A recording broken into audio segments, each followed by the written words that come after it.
Good morning, fish keepers. Cam here from thefishroom.co.nz. It's just me and our special guest today. John is unwell, unfortunately. Big apologies for the delay in our start. We're having multiple technical issues from many different places around the world, so that was a fun time. We'll bring on our guest. Good morning, good evening, good afternoon, Andres. Thank you very much for being with us today. Yeah, good day, good day. So where are you guys at? You're on the other side of the planet? Yeah, I'm in New Zealand. Yeah, I'm in Florida.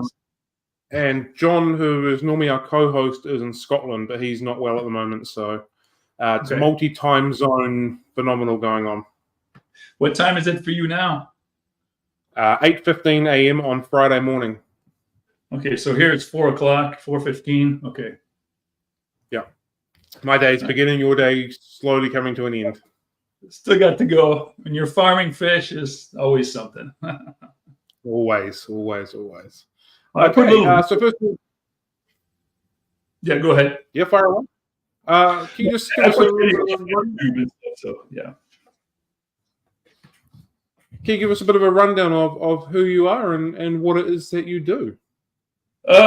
Well, okay, so I got a master's in aquaculture. I've been raising tropical fish since I was like little. So yeah, I keep trying new things. People know me for bringing Clown Loaches and things like that, Synodontis or things like that. But I've worked on a lot of fish farms in Florida, and some farms also in Jamaica and in the Caribbeans, but mostly Florida. So Florida used to be a really big producer of tropical fish. It's not as big. It's a big market for tropical fish, but producing not as much. 30 years ago, there was like a couple of thousand farms. Now there's less than 30. So the market, the production's been outsourced. It goes to Asia or Central America or South America, whatever. So production is not as much here as it used to be, but the sales are higher than they were. Like the demand for fish is much higher than it used to be. So the fish come from all over the world. We get fish from Indonesia, from Africa, from everywhere. So. So I'm mostly a breeder. I like to breed fish. I've bred probably about 800 different species. So, you keep adapting to changes and stuff from Africans to tetras to corridoras and things like that. So I'm always changing, but the fun for me is not necessarily the money. Yeah, you got to make a living, but it's the challenge of breeding something and see if it's commercially viable, right?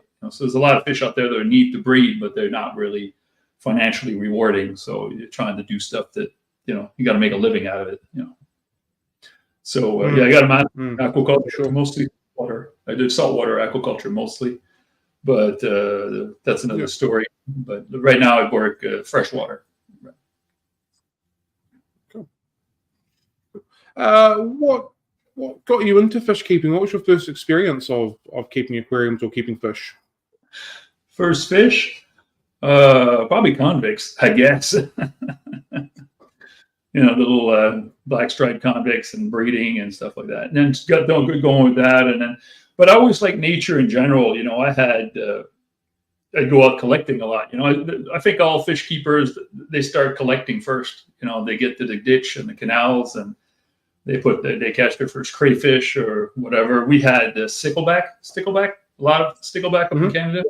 That's where I was, and so we get the 5 spines or 3 spines or whatever, and then so I started with those or breeding in tanks, and that was just from the backyard ditch, and then we had different minnows and things like that, and then the crayfish, and I think I must have been 6 or 7 collecting stuff with the little bucket, and then I just kept going, I just kept doing that stuff over the years, and then now I'm in Florida, so there's a lot of tropical fish in the ditch, but it's I collect stuff. There's some really nice little stuff out here, but I try to breed more of the exotic stuff with colors, right?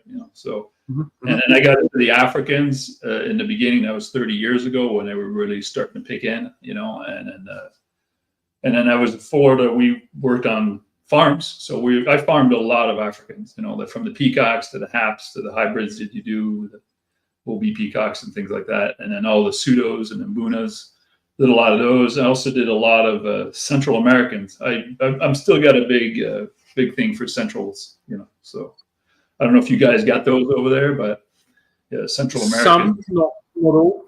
Yeah. Yeah, those are really neat because they're a little bit of a, they're hard water, right? So they're a bit like the Africans, so they're easy to transition. If you do Africans, you do Central Americans. When you start going to South America, then it's the soft water. So this is the geos and the severums and the discus and angels. That's more soft water, but the Central America are real hard water, right? So that's kind of nice. Cool. Do you have any sort of inspiration or mentors when you first started fish keeping? Was there someone that sort of guided you around, or was it all just self-taught and reading books and trial and error for you? Well, I think like any other business or anything you do yourself, I mean, you'll listen to people and you'll read, but a lot of time you'll do your own stuff and learn on your own. I think that's the fun part, right? Everybody's got a way of doing things. Like when I can show a lot of farmers how to breed a certain things or certain fish, but a lot of times they don't get it. It doesn't work for them because of their schedule or the water or the tank they're using or the feeding schedule or the temperature, whatever. So a lot of stuff has to be adapted to your settings and stuff like that. I mean, you get guys that are breeding fish in 10-gallon tanks, and then the same guy can't do it. He needs a 55. So you never know. The thing I like the most is I listen to everybody. I will listen and I will see. I like to go to clubs and I like to talk to old timers and things like that. To see what they've got to say, because a lot of times a lot of these guys, I'm sure you got the same thing, is that you got these guys that have a checklist and they, however reason they bred something, they sometimes don't even know how they did it, but they did it, right? So they just check it. Oh, I've done it. I've done it. The thing is to repeat the process and see if you can improve on it, right? So I listen to a lot of guys and do my own thing, right? So, I mean, a funny one was right now, just the newest fish I'm doing. I'm doing redback angels, the Manakapurus, angels. I don't know if you're familiar with those.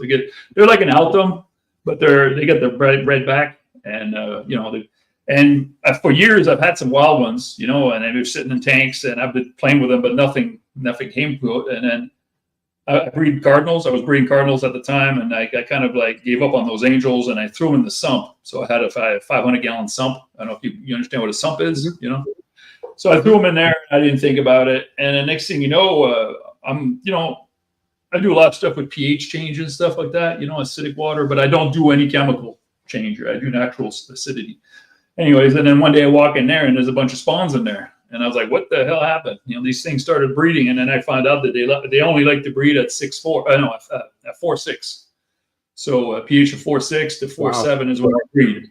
But they don't breed anywhere else, And then I try to hybridize them with domesticated angel, but the fish doesn't look good. It's not the same. It doesn't have the same color, the patterns and all that. So yeah, you could hybridize, but a lot of time you got to work with the stuff. But that was an accident, right? And they're saying, well, let me repeat the thing. And pH was that, and conductivity was about 150 microsiemens. Temperature was 84, and then pH was 4.6. And then I repeated the system, and then it worked. And then if you fed them live food more, like mosquito larvae or brine shrimp live, then they breed a little bit better. They need that live food to kick them in. So this is all experience, right? You just did something by accident and it worked, and like, oh, let me try that again, and it worked, right? So now I breed quite a bit of those and do well with those.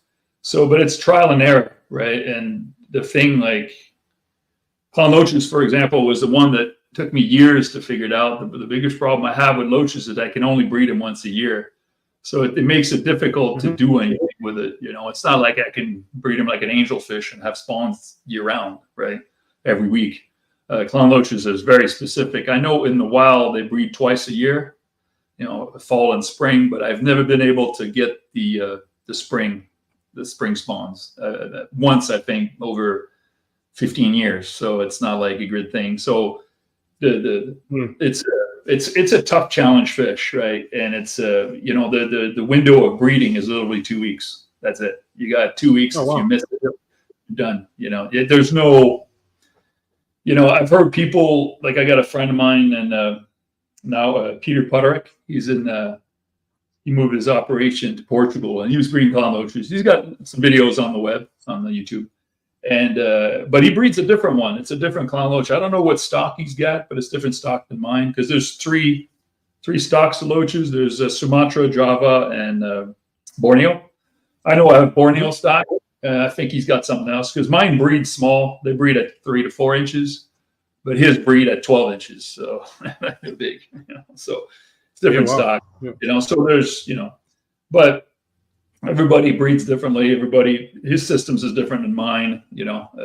Clown Loach is not a hard to do. It's just that they produce a lot of eggs. They produce a lot of eggs, right? So you're looking at, I don't know if you understand metrics, right? So if you squeeze a female Clown Loach and you get eggs out of her, and so you get about 1,200 to 1,400 eggs per milliliter, right? So a good sized female, like an 8-inch female, 9-inch, could give you 25 mils. So you see the numbers. Wow. Yeah. Yeah. So it's not a hard to produce number if you hit it right? But the window is short and there's no, like you can't just say, I'll breed them later, or I'll breed another day. You got to be on when those moments come, and you're like at the end of October is when I always come up to breed, between mid-October, end of October, right in there. If you miss that, then it's over. Then you got to wait another year, right? So it's like you got to be sitting there every day, make sure that they're just right, and then you get the conditions, and then you do your thing, and then you hope for the best. So every challenge, there's challenges. Yeah. What are the tells that you're looking for in that small period of time? Do you just know it's this date to this date, or is there particular tells that the fish are showing you or telling you to now begin? Are we talking about loaches, or are we talking about any fish? Loaches, while we're on that subject. Well, the big thing, the number one indicator is first of all is the size of the fish. Like the males are going to be slender, and the females are going to be chunky. That's number one. But the number one thing that I always find is when the males are milking, right? So when you take a male and you just squeeze them and the milk comes out, then you know that you're right there, right? So, and then to finish up, what I do is I do a catheter tubing, like a small catheter tubing, soft. I usually use what they call the soft rubber. And then I just go in there and get a sample of the eggs, right? And you can see. So what you look for is, so you got the egg and you got a nucleus in there, right? So if the the nucleus is in the middle, then, they're not ready. But if the nucleus, what I'm looking for is this.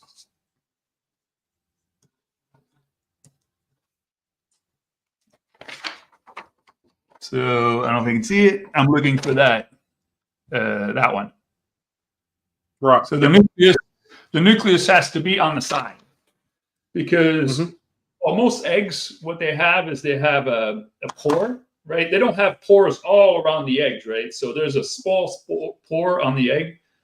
So that's where the sperm goes in. So the sperm doesn't just, if the egg is like in the middle, of the nucleus is in the middle, if the sperm goes in and it's in the middle, it get lost in there and it's over.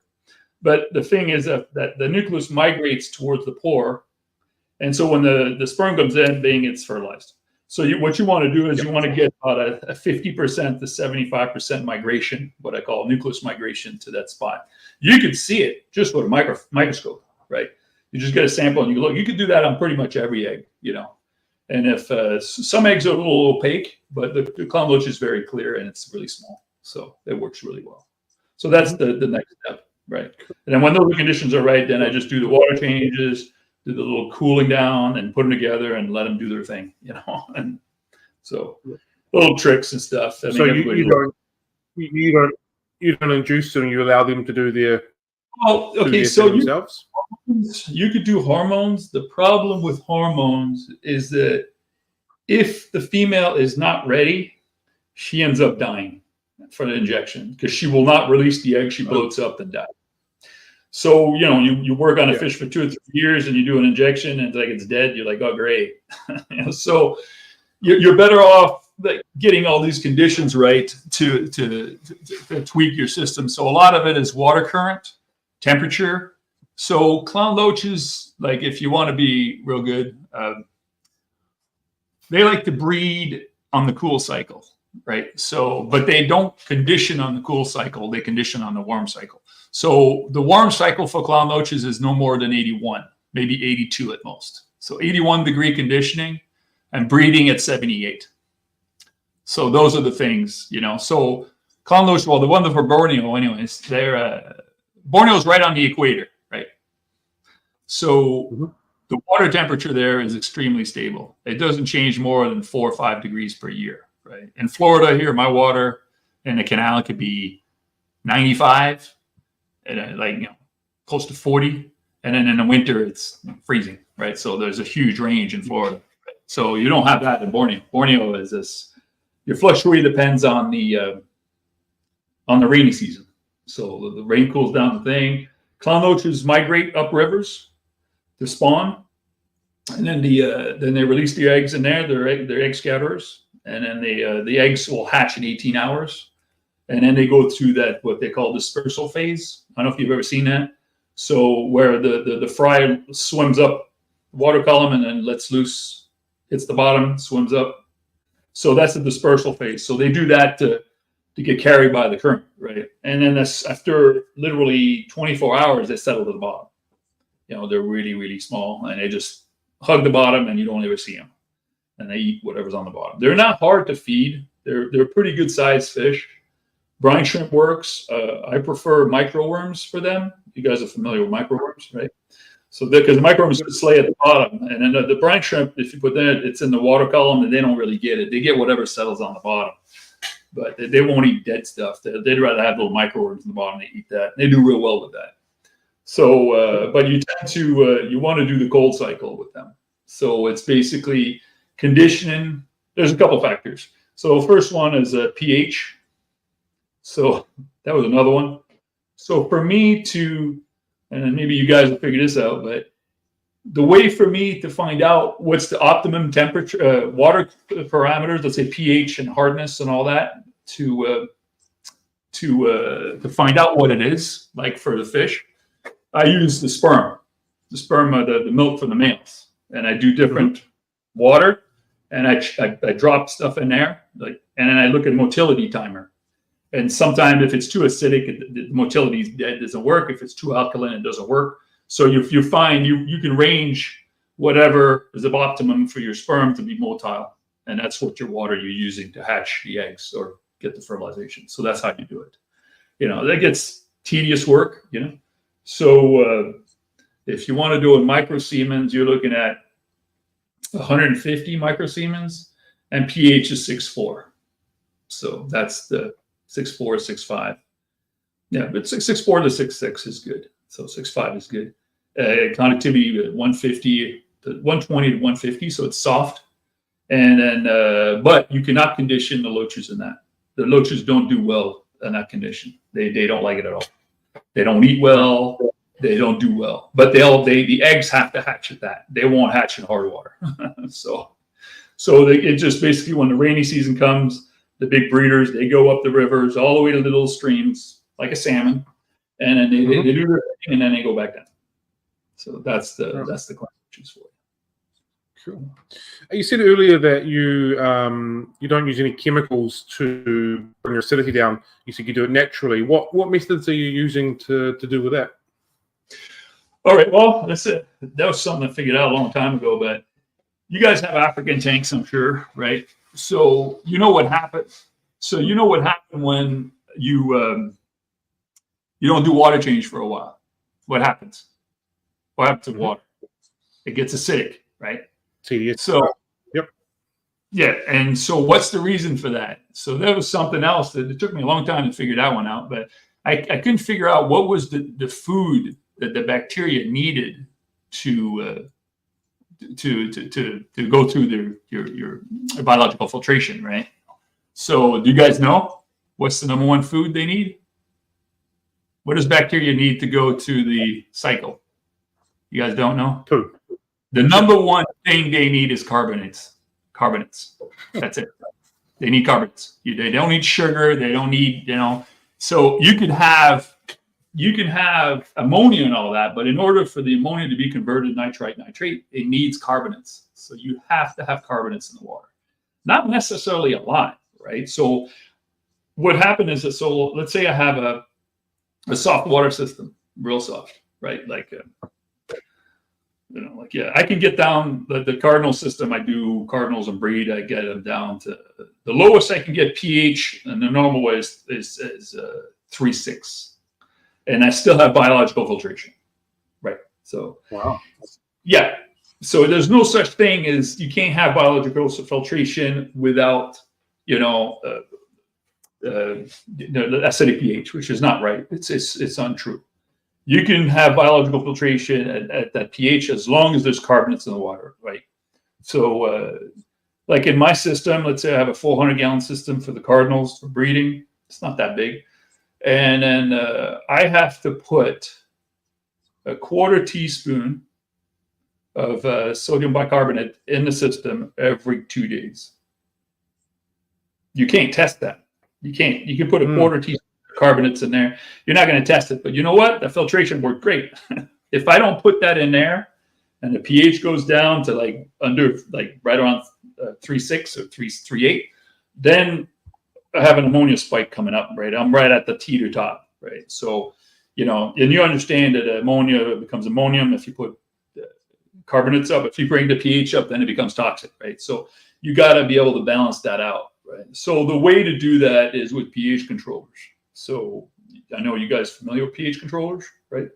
So what you have is you say, okay, I want my pH to be, between 4.5 and 5. Like cardinals like to breed at 4.6, pretty much 4.8. So I put a pH controller, have a bucket with bicarb water in there, and then that can with a solenoid valve, like an on-off switch. And I put the pH controller with the switch, and I say, okay, as soon as when the pH goes down to 4.3 or 4.4 or 4.5, then the valve opens up, and then it'll shut off when I get 4.6 or something, right? So then you got the range, right? So the carbonate water goes into the sump, it mixes, and your pH your probe could be in the top tank somewhere, and then when everything goes out, then it basically, adjusts itself. So that's how you do pH controlling with bicarbs, right? That's how you do it. It's not hard at all. It's just a little tweaking, you got to tweak some stuff, but it basically, so you're just putting a sprinkle of, pH won't change that much. You're not out there scooping up like cups of sodium bicarbonate in there, So that's how I do it. So this is a natural way. I'm not putting anything in there. I'm letting the bacteria create carbonic acid. The carbonic acid brings it down, and then there's no ammonia. And then there's the beauty of this too is I don't even barely put filters in there, right? I think in the cardinal system, there's one little filter, maybe 2 sponge filter in there and 400 gallon, and that's it. That's all I need to keep that pH down. And there's enough bacteria growing on the side of the tanks and in the pipes to keep my ammonia down, right? So it's not much, there's thousands of fish in there. So it's just a matter of making sure you get the bicarbs in there. So, and then if you get the bicarbonates in there, then you're fine, and then if you give too much, then pH goes up and it takes weeks to get down. So you got to get that connectivity, like at 150 microsiemens is a good range, How often are you testing your water? Are you using liquid tests, digital tests, or have you got just like some sort of fancy printout reader thing that everything's being monitored for you? Well, I like electronic kits because I can calibrate them. I'm not a big fan of, like the pH kit and ammonia kit. Yeah, they're drop kits. That's fine. Those work fine. I don't like strips at all. The paper strips or whatever, those are to me no good. It works, I guess, for some stuff, but I never had good luck with those. And most of my kits, I invest in good pH good, oxygen meter, pH meters, like real good ones. Like not the little ones are okay. Like for conductivity, that's fine, and temperature meter, that's fine. But a pH meter and oxygen meter, it's very important. So I spend they're $500 to $1,000, $500, something like that. So they're not cheap, but they're big. They're solid. They're made for industrial use. I mean, you don't mess around with that stuff. You need to know the stuff, and then when it comes to pH controllers and stuff like that, you just make sure you buy good electrodes, right? You can get specials on the electrodes, and they're really cheap, but they don't last long. Or you just say, forget it. I'm going to spend the money, get some good ones, have 2 or 3 on the side, and just calibrate them. Make sure you get fresh fluids for your calibration. But when it's calibrated, you're good. You're good for 6 months to a year, as long as you don't go out there and mess it all up, But so because you got to tweak all that stuff, right? And when they're calibrated, then you're set. You don't even touch this stuff. I think I got 2 in my system I haven't touched in a couple of years, and they still, when I put the calibration in, they're fine. I'll have to recalibrate it every time I put a new electrode or something like that for pH. But other than that, so cool. How did bioAquatiX come to be? What was sort of your inspiration of doing that? Where's that transition sort of happened from for you? Okay, so I'm trying to figure out. See that again? You were saying transition. Where's your kind of transition from just being a hobbyist or working in various farms to doing it yourself and being your own company? How does that sort of come about for you? All right. I just went in. Okay, so when I had my master's degree in college there, I ended up working on farms. And then after a while, I realized after working all these different jobs in fisheries or, research or labs or some school, I just said to myself, okay, this is not getting anywhere. I could rather make a living doing something else.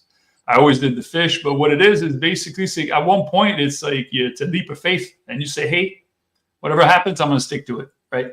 And as long as you believe that you can do it, right? So you got to just decide, and like anything else, right? If you don't get seduced, if you're going to breed something, I like to think it that way. Don't get seduced by the dark side. The dark side is the high-end fish, the high-end, high-dollar fish, right? Don't go there. You can go there to play, and you can make a bit of money. I was doing zebra plecos 20 years ago, right? Mm-hmm. And I went nuts in zebra plecos. I'm like, I'll make it, but I couldn't give them away, right? People didn't want to spend $100. You'd sell a few, but you couldn't sell thousands of them, And then you could sell thousands of them, but they're going to be $10 at $20 or whatever. And it's just not going to be feasible. You're sitting there working real hard, seeing high dollar, but at the end, you're not getting one. And they don't produce a lot. You get 5 little things here, 4 here, whatever. And it's just, so at the end, you can make a really good living just making fancy guppies, right? How hard is that, right? Just a bit of culling and lots of cages and just, so you got to find a couple of items that are easy to do, and they produce numbers, and it's not the sale of individually. You have to look at it as the sale over time of how much you can make, right? So my number one animal here is shrimp. Like it's the one that I do all the time, the neocardianias. So, I don't do the cardinas because there's a market for them, but again, it's softer water fish, colder, softer water invertebrate, and it's also cooler. So it's not an easy fish to set up in stores and stuff like that, and people have issues with them and lose a lot of them. So it doesn't have marketability as well as they're cool, they're looking nice, they're real small, but the neocardinas are nice. So I sell about a couple of 100,000 every year. Wow! So, yeah. But I don't get a lot of money, right? You're looking at 50 cents on average, right? So it's not enough, but it's still $100,000, right? So.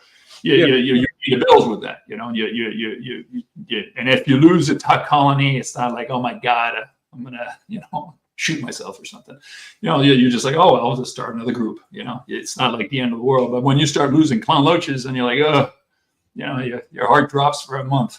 So you got to pick items that are going to be always selling. Like I do angelfish, common stuff. They're not expensive, but they sell every day. Shrimp. I used to do endlers. Endlers are I thought I would do that, but they're so small that the market's a little different. The people would rather go with guppies, you know, a little bit bigger, do better community tanks, that kind of stuff. Endlers are really tiny. They're great for nano tanks, you know. Still, yeah, it is what it is. So you gotta pick the stuff, and it's trial and error again. You know, you try something, and shrimp was an accident. I wasn't even planning on doing shrimp. It just I had some friends that brought some stuff back from Asia, and I'm like, I'll give it a try. Put them in tanks, and for a few years they weren't doing much, and then the next thing you know, everybody wants them, and I'm like, oh, okay, I'll just throw some more scattered around, you know. So I have about like 50, 100 tanks of those, 100, 200 gallon tanks or something like that, you know. So there's a lot of them, you know. So, and if some die or I forget the water on them or something, and just clean it up and start all over, you know. It's no big deal. So does that answer the question? Yeah, absolutely. What's a normal day for you look like when you sort of get into work? How's that process of a standard? I know every day is probably very significantly different, but how does that kind of look for you? A day of work? Yeah. They change all the time, right? And it's a farm, right? So there's always something to do, and the hardest thing with fish farming, or especially in the tropical industry, is that, you know, you do a bit of variety because that's what gets you going, right? You don't want to do just one boring fish, so you got to do a bit of variety. So a little bit of changes is always something. I mean, right now it's summer, get a lot of rain, and it's hot, so the greenhouse doesn't get the attention that I'd like to because it's like 120 degrees in there. But the fish are fine, the shrimp are fine. But it's basically, first thing is walk around and feed. Because I like to feed because I like to see what's going on, the filters or the tank or how the fish are doing. And I tend to harvest the eggs at night, right? So I like the egg harvesting at night. It's during the day is feeding in the morning, putting orders together in the mid-morning, packing the orders around noon and after lunch, whatever. And then in between, you know, maintenance, that kind of stuff. But it's...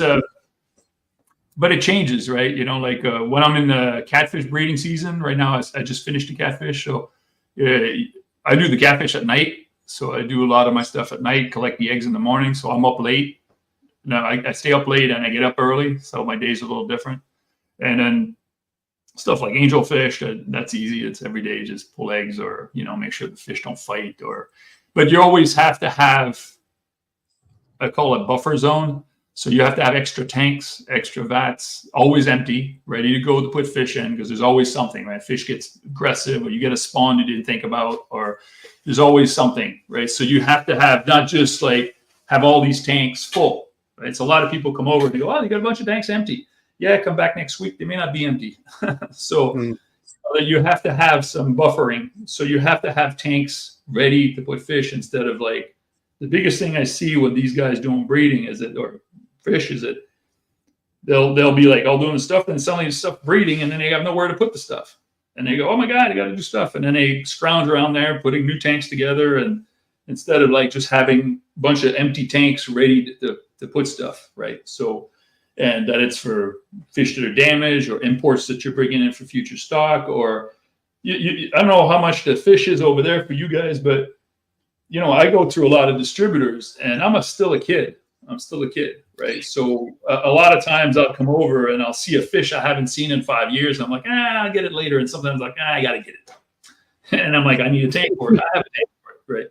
So it's not like you can go to the regular grocery store and say, hey, I want some of those. You know, no, they're not on the list. You know, they're going to be on the list maybe next year, right? So, you know, sometimes it makes it frustrating. So you're sitting there like, should I take it? I'll wait till next year. And then you don't see the fish for about 4 years, you know? So the newest fish I just picked up was what they call a pygmy severum. It's called, yeah, they're that big, you know, like they come from Central America, you know, so I can't remember the name there, but I've got it here. So I got some of those, and they came in as a contaminant, you know, like a lot of times these guys collect fish, and then they come up, they throw, oh, we got a couple of hundred of these, just throw them in the box for you. And then you get in and you're like, oh, okay, I'll take some of those, you know, like, but then I haven't seen it. I haven't seen that fish in a year. I haven't seen that fish before that in 10 years. Right. So, you know, it's kind of like, you do what you can, what you got, you know. So you're like, oh, I know I can sell that. So you're gonna. So I got 50 little guys growing in a tank, you know. They don't get very big. It reminds me of they look like a Sahica, you know, but they're not a Sahica. So, you guys familiar with Sahicas?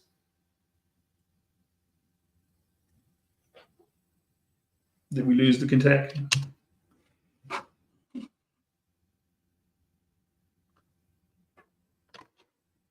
Are you back? I can't see you. I can see you, but I don't know if you can hear me. Yeah, I think I'm back. Cool. Are you there? Yeah. Your image freezed up on me. I wasn't sure. It's always on a Friday. I have such dramatic issues with my internet for no reason. Just hates me. Are we still going? We're still clicking away. Can people still hear me? Oh, I hope so. Maybe not. It says I'm not here. I don't know what's going on. Maybe I'm rambling. Maybe it's Maybelline. Who knows? I can hear you.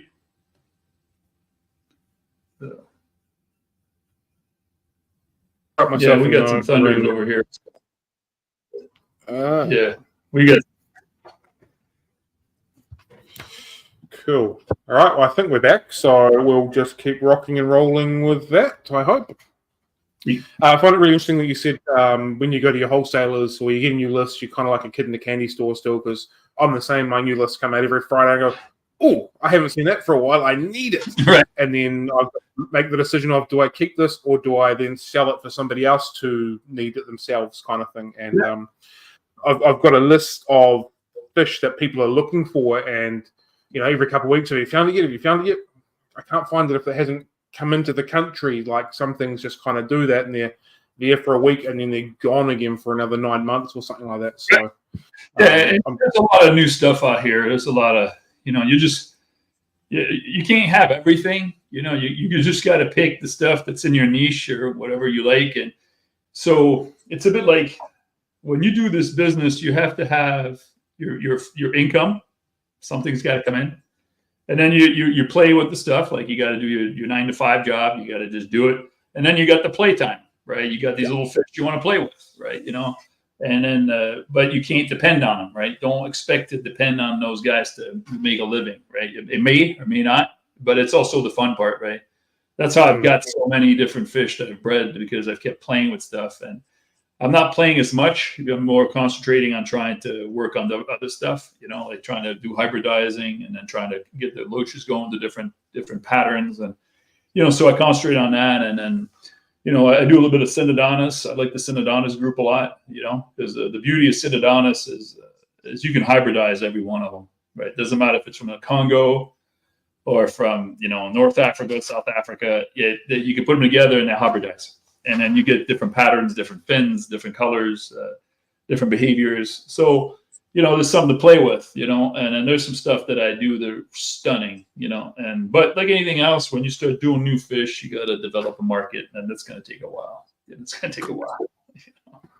I did want to speak about the Synodontis, but quickly, just wanted to know how many aquariums or vets are you sort of currently running, and how many have you got sort of sitting there for I need this today kind of scenario? I don't have as many tanks as I probably have a couple of hundred, right? Tanks, but they're mostly 75s and 125s. Those are the size I like. I've got a lot of 40s, 40 breeders, and 55s. I don't have a lot of 10s. I mean, I used to have a lot of 10s. I don't have 20s. I don't have 30s. I don't have, so most of my tanks, and then the rest of it is vats, big circular round vats. Mm-hmm. Mm-hmm. So I probably have another 30, 40 of those, maybe 50, 45, plus some oddballs in there. I'm a big fan of vats more than anything else. Even if, vats, big round tanks. I've noticed that fish do much better breeding in tanks they don't see from all angles, right? So like a square tank. I don't like, the thing about breeding fish is that it's the reverse, right? So most people breed fish in tanks that are made to decorate your house. Hmm. It should be the reverse. You should be breeding fish and give them what they need, and not use something else to do it, right? So, a lot of times people ask me, how come they breed so easily in a pond? Well, because they're in nature. Even though they're from South Africa, they put them out here, they do great. You put them in a pond outside and put some plants and a little shade or whatever, and they do great. So, it's nature. But then you put them in a fish tank, and they're all stressed out. They're hiding under a rock. And so I like to breed in fish tanks that are like don't have a lot of size, right? So either paint it or nice and dark, whatever. But like the tanks, I think I got 100. Let me see here, probably about 300,000 gallons of tanks, something like that. Wow. D300. It's not that much. I'm a small farmer, a small hatchery compared to what's out here. Some guys out here are massive. Like there's a couple of farms here that do neons, right? Neons is the #1 selling fish in the world, right? In terms of specific fish, little neon tetra. So in Florida, there's about, I think there's 3 farms in Florida do neons, and they produce 100,000 neons a week. So, and that's not enough. That's not enough. So they have to import another 300,000 from Hong Kong, every month. So just to put that into perspective, when I do an order for my shop of neon tetras, between 40 and 50 will last me 3 weeks to 4 weeks sort of scenario. Just to put that in perspective for everybody. I know we don't sell a heck of a lot, but yeah, that's a significantly large amount of fish. Well, yeah. Well, it's just like a lot of like in the U.S. we have these chain stores, right? You got the Petco, the PetSmart, the Pet Supermarket, the Walmart. There's a whole bunch, right? I think Petco is like 2,500 stores, 25 maybe. Wow. So maybe more. I can't remember, but they're all in that range, right? So if they order 200 neons per store, then you get the numbers, right? It's insane, right? So they don't. As a farmer here, if you go into this chain store, you got to be massive, like swordtails and gouramis and tiger barbs and the black skirt tetras and whatever. You got to produce hundreds of thousands, right? So when it goes into the other stuff like the oddball tetras and whatever, then that's a different story. They're not chain store item, but chain store item have these. They have to have it. It's like McDonald's, right? If you can't tell McDonald's, oh, I don't have French fries this month. You can't have potatoes. No, you gotta have it, right? So you gotta have what it takes to fill up the orders. So they're massive farms. They're not even, it's factory work. It's just massive quantities of fish. A lot of people. I put a couple of videos up on YouTube about like Seagrass. Seagrass is the biggest distributor here in Florida. Mm-hmm. And but that's the building that I was in is mostly for the chain stores, not the chain stores, the mom and pop shops. And then they have another building where they bring in the stuff for the chain stores, and it's just box lots, like thousands and thousands, So they don't go in there and take 12 for the stores, 10 for the store. No, it's just like big quantities going up. So that's a different ballgame, But they only have maybe 20 items. 20, 25 items. That's it. The certain swordtails and gouramis and angelfish, and then that's it. And the neons. So do small species in very well, and not stretching out too much and thinning out what you're doing. Right. Yeah. But like a neon, I don't know what you pay for neons and stuff, but neon here is if I was to produce small neons, they're 18 cents, right? So you need to produce a lot. Yeah. Do you produce neons? I did it for a while because I needed to test the difference between that and cardinals. Cardinal tetras and neons are 2 different fish. They don't breed the same. They don't have the same behavior. They don't like the same water. They're 2 different fish, right? Completely. So I can give you a rundown. Please do. Neons are pair spawners. Are group spawners. So right there. Second thing is cardinal is a morning spawner, so first light. Neon is the reverse, so from night from day to night, like they're evening spawner. So one is a morning spawner with sunrise. The other one's so the neons and cardinal are literally opposite. What was the difference after that? The cardinals like softer water and darker. Cardinals produce a lot more than neons. Mm-hmm. The neons produce okay, but cardinals a lot more. So that's pretty much it. pH neons they could breed pretty well at 6, right around 7. They can breed pretty good. Cardinals need to be in the 6 and then the 4 or 5 range. So it's little things like that. So a lot of people thought it was the same fish, but it's not even close. It's not even close.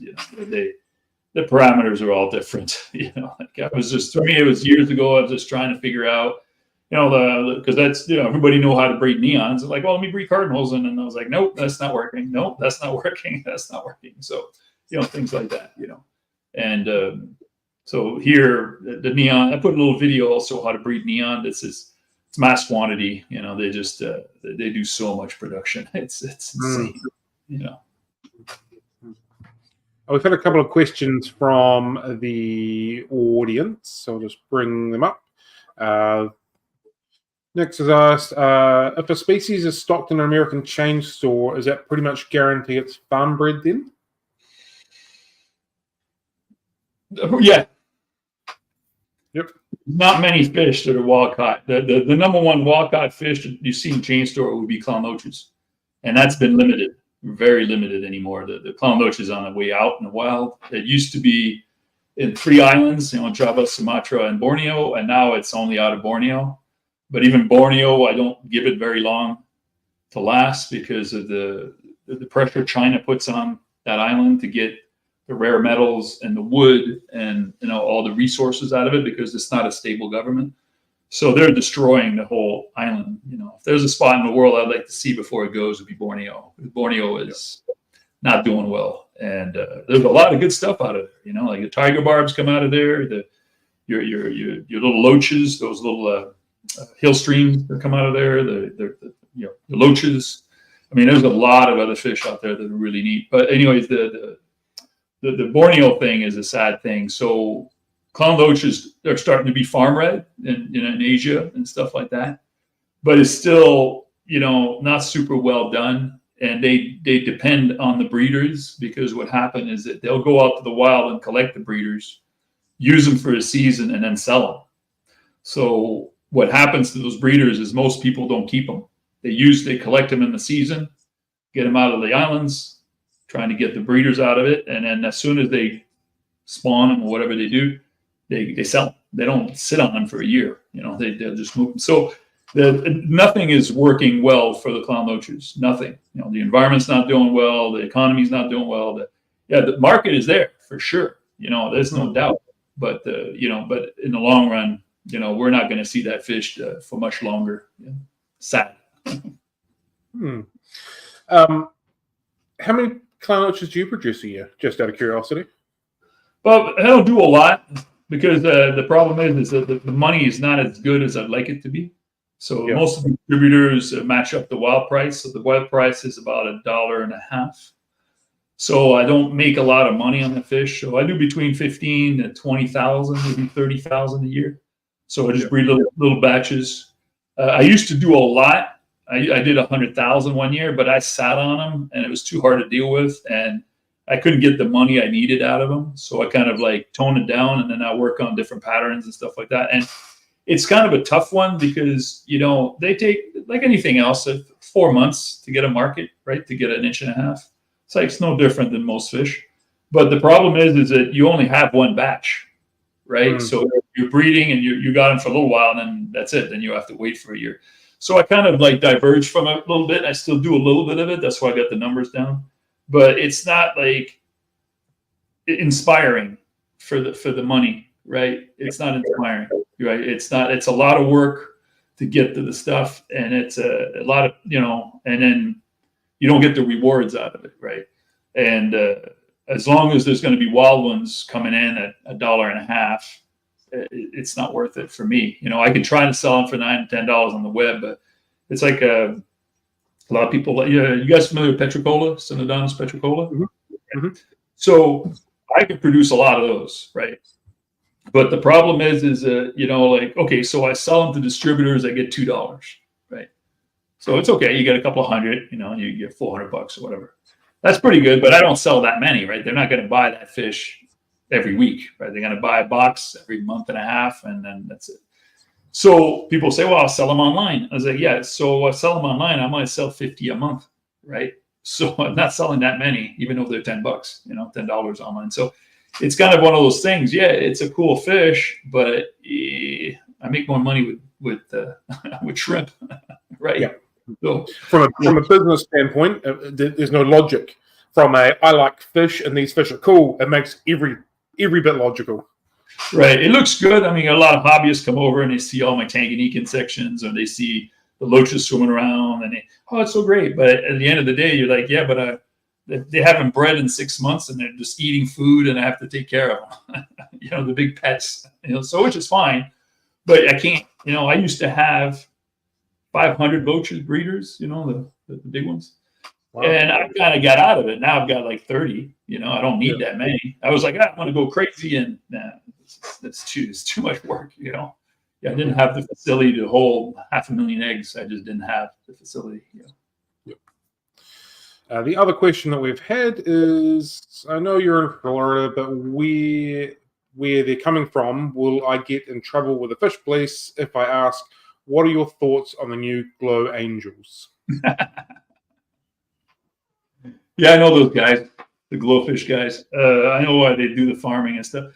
Well, you know, all that the GMO, like genetically modified stuff, is popular here in the U.S. because it's a Walmart item, right? Walmart. Mm-hmm. Mm-hmm. And the thing is in the stores, the problem is that I can't breed that fish, right? So the patent is on the process. Right. So it's not on the fish, it's a process. So, you know, you take a coral gene, they splice it in the fish, and then they breed until the gene get expressed. Right? So yeah, it's okay, I guess, but it's almost like cheap candy, right? It's just like there's nothing new, it's just the color, right? But we can't sell that fish in Canada. We can't sell that fish in Europe. We can't sell it in South America. We try a little bit, but you know, it's an American market, right? I mean, I don't know if you guys get glowfish in Australia. Yeah. So most of those countries won't take genetically modified, you know, so which is fine. You know, I think it's a good idea because it becomes like we're producing this just because we can sell it, right? And so Walmart is basically, when I say Walmart is the chain store stuff, it's not just Walmart, but it's basically people that don't know anything about fish that buy those things because it's cool. And they could put a black light on the tank and the fish glow, right? Literally glow, you know, from the UV light, because that's what it is, right? Yeah. So, you know, it's cool, but it's not, if you're a hobbyist, most hobbyists I know that are in the business don't even have glowfish. You know, they don't even deal with it, right? So, you can't it started with the zebra Daniel, right? So because the zebra Daniel is easy to deal with and blah blah blah. And but the thing is like those zebra glowfish, they breed anywhere. They're no different than it. So what happened is that even the hobbyists that have them can't sell them. If you have them in your tank, they're breeding, you can't give them to the store because you can get in trouble, right? So they're like, well, why should I breed that fish if I can't sell it? You know, so. You know, it creates a whole stigma of like, man, it's not worth it. You know, I'm not dealing with that. You know, so it's basically for the people that don't know anything about fish. That's the market. Do they breed true to color? Do they breed true? Yes. Oh well, cool. Yeah. They'll breed like different intensity, right? Like they'll breed different intensity, like anything else. I mean, when they first do the fish, like, and it's an insane process, right? So they sit there under a microscope, you know, and they have the gene in the little syringes. And when the eggs get fertilized, they inject the gene into the egg. So you got guys that are sitting there and doing hundreds of eggs every day until they hit on one, right? And then they grow the fish up. And then when you grow the fish up, the fish may have one spot of glowfish on the fish, right? Let's say you have an angelfish, and there'll be a glow spot on the back of the fin. And that's it. The rest will be normal. And then it'll sit there for a year, 2 years, 3 years. They'll breed that fish over and over and over and over again until the gene gets expressed in the whole body. That's how they do it.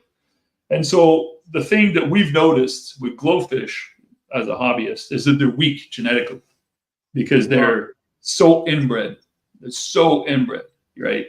It's not just putting the gene in the fish, it's putting the gene in, and it has to be expressed, right? So they can sit there and inject thousands of different eggs and nothing gets expressed. Suddenly one gets it. Oh, okay, let's get that one out. You know, so it's kind of an insane process, right? It's a lot of work.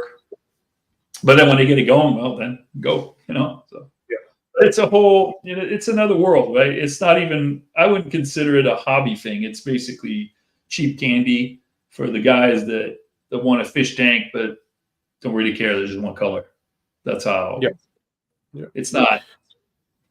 Do you foresee them a good alternative to goldfish for entry level hobbyists?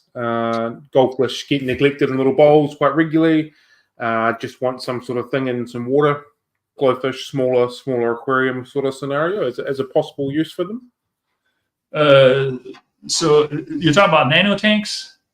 Oh no, I'm talking about glowfish to goldfish, as in I always feel the goldfish get quite neglected in the grand scheme of things. They're an entry level fish. Glowfish are not, you know, they need good water.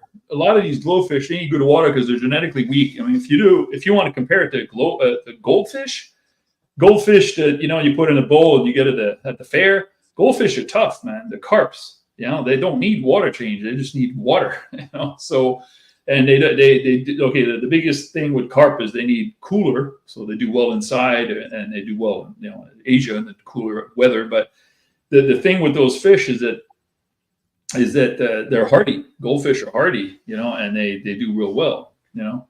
But glowfish to be entry level for fish introduced to, yes and no.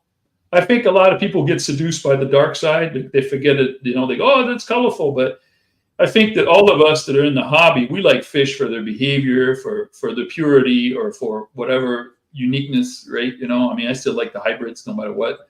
You know, but I think that the hobby itself is something that gets developed over time. Glowfish is okay to get, you know, your kids, oh, look, a little cool fish, and put them in the tank and it looks good. But I think that you got to go past that if you want to be in a hobby and say, hey, you know, where does that fish come from? You know, what is it like? It looks better in the tank that's cold or warm, or no plants, with plants, you know, sand bottom, no sand bottom. You know, glowfish, you're going away from that. You're just looking at the color, right? Just the glowing, unnatural neon color that you get from UV light, right? That's what. So there's a big promotion of UV light for the fish, and stuff like that. But that has nothing to do with the hobby, right? It's just it's just another way of looking at the market, right? It's like we, you know, I mean, for me to go to the 7-Eleven and you're sitting there, I don't know, I feel like a bag of chips, but then you go to the chip section and there's like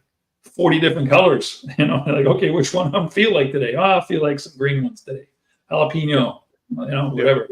So that's how it is. It's not like, oh my God, how did you do this? Where does it come from? Or, you know, like if I see a new fish, when you go to the distributor, see a new fish, it's like, ooh, I'd like to see how these guys behave and what they look like. And I'd like to see when they get like, you know, like when I first got into Africans and the peacocks were just beginning to be popular. And, you know, I'd go down to Old World Exotic down south and Homestead, and he would bring in the wild stuff, right? And he would bring these new peacocks that, you know, these new African peacocks, the Malawi stuff that, you know, they were like 2-inch wild. And you're sitting there, you put them in the tank and you're like, I can't wait to see when that fish looks to be 4 inches in full color. You know, you're sitting there every day looking at, oh, I see a little bit of blue, a little bit of white edging, you know, a little bit of glitter. And then, you know, next thing you know, 6 months, a year later, you got a nice little 3-inch male courting the whole tank. And you're like, wow, that looks great, you know. And then you breed that one and you grow babies up and you get different kinds. And, you know, so that's the hobby, right? It's the fun part of discovering, the animal, that it's from Madagascar or this from Africa, it's from Indonesia. I mean, the one that I always liked, the Galaxy Rasbora, was a good one. When you first get them in, they're little brown things, and like, oh, that's no big. Next thing you know, you keep them for a couple months, and you're like, oh, check that, like glowing red fins and little spotted pattern, like it's a trout, a little trout or something like that. And you're like, wow, so you play with that stuff. And then I was kind of crazy. I did a hybrid between Galaxy and Emerald. Like I did those hybrids. I had those gorgeous fish. That was one of the prettiest fish I've ever seen. So. I would take a bunch of female Galaxies and cross them with male Erythromicron, and I had these gorgeous little zebra marking red fins, then bigger too. They were a lot bigger. They would get almost 1.5 to 2 inches, So, that would have been a cool, I never continued, but, you play with stuff like that, and that's an accident. And I was like, let me try that. It's just for the fun of it, So you play with stuff like that. You try to decide, and that's the hobby, right? And, I do the farming because I'm trying to make a living, right? Doing this, and, so. Yeah. I was just recently on a Facebook page, they were talking about Pseudanios and Erythromycins, crossbreeding them. And I did wonder what they would kind of turn out, what characteristics from each fish would come through into that fish. So, like, one of the traits that nobody talks about is behavior, right? So, one of the things that like if you look at those two fish, the number one difference, the body shape is pretty much the same size, same everything. The Erythromicron is much more active and not as shy. The key is shy, right? The Galaxy is shy. You walk by the tank, they're hiding, right? They're in the moss or whatever, they're hiding. They don't come out, they're very skittish. The Erythromicron is not as skittish. So when I was hybridizing the two, the fish kept the mostly unshy part. It was much more active, coming out of the front of the tank a lot more, and things like that. So I see the same thing with Cichlids, right? Mm-hmm. So they do different hybrids, and I play with them. I do pretty well. And but a lot of people ask me, how come I don't do Angelicus? Well, I do Angelicus, but the problem is I don't like the fish. Because it's too aggressive. It's too aggressive. It's a mean catfish. It's mean. They don't like each other. Even if you grow a bunch, they fight. And so every hybrid I've ever done with them, it's a good looking fish, but they just became too ornery. They're just like, it's annoying, right? So you have to pack them individually. You can't put too many in the tank. So I ended up going towards the other cynos, like the Eucterus and the Multipunctatus and the upside down catfish, which are all almost dumb, right? They're like playful catfish. They don't care if there's 2 in a tank or 10 in a tank or 1 in a tank. They don't fight, So the hybrids on that one, I try to work with hybrids that are gorgeous, but they're also not aggressive and not shy, right? So a lot of the tanks I have here, if I walk around and put my hands in the tank, they come up and eat out of my hand, right? So you got like 500 catfish out of your hand. So it's kind of cool, right? But, you don't want fish biting your hand off or something like that. No, you don't. I've got another question from the chat. Do you have experience with Ambassador City High Manuki dwarf chain loaches?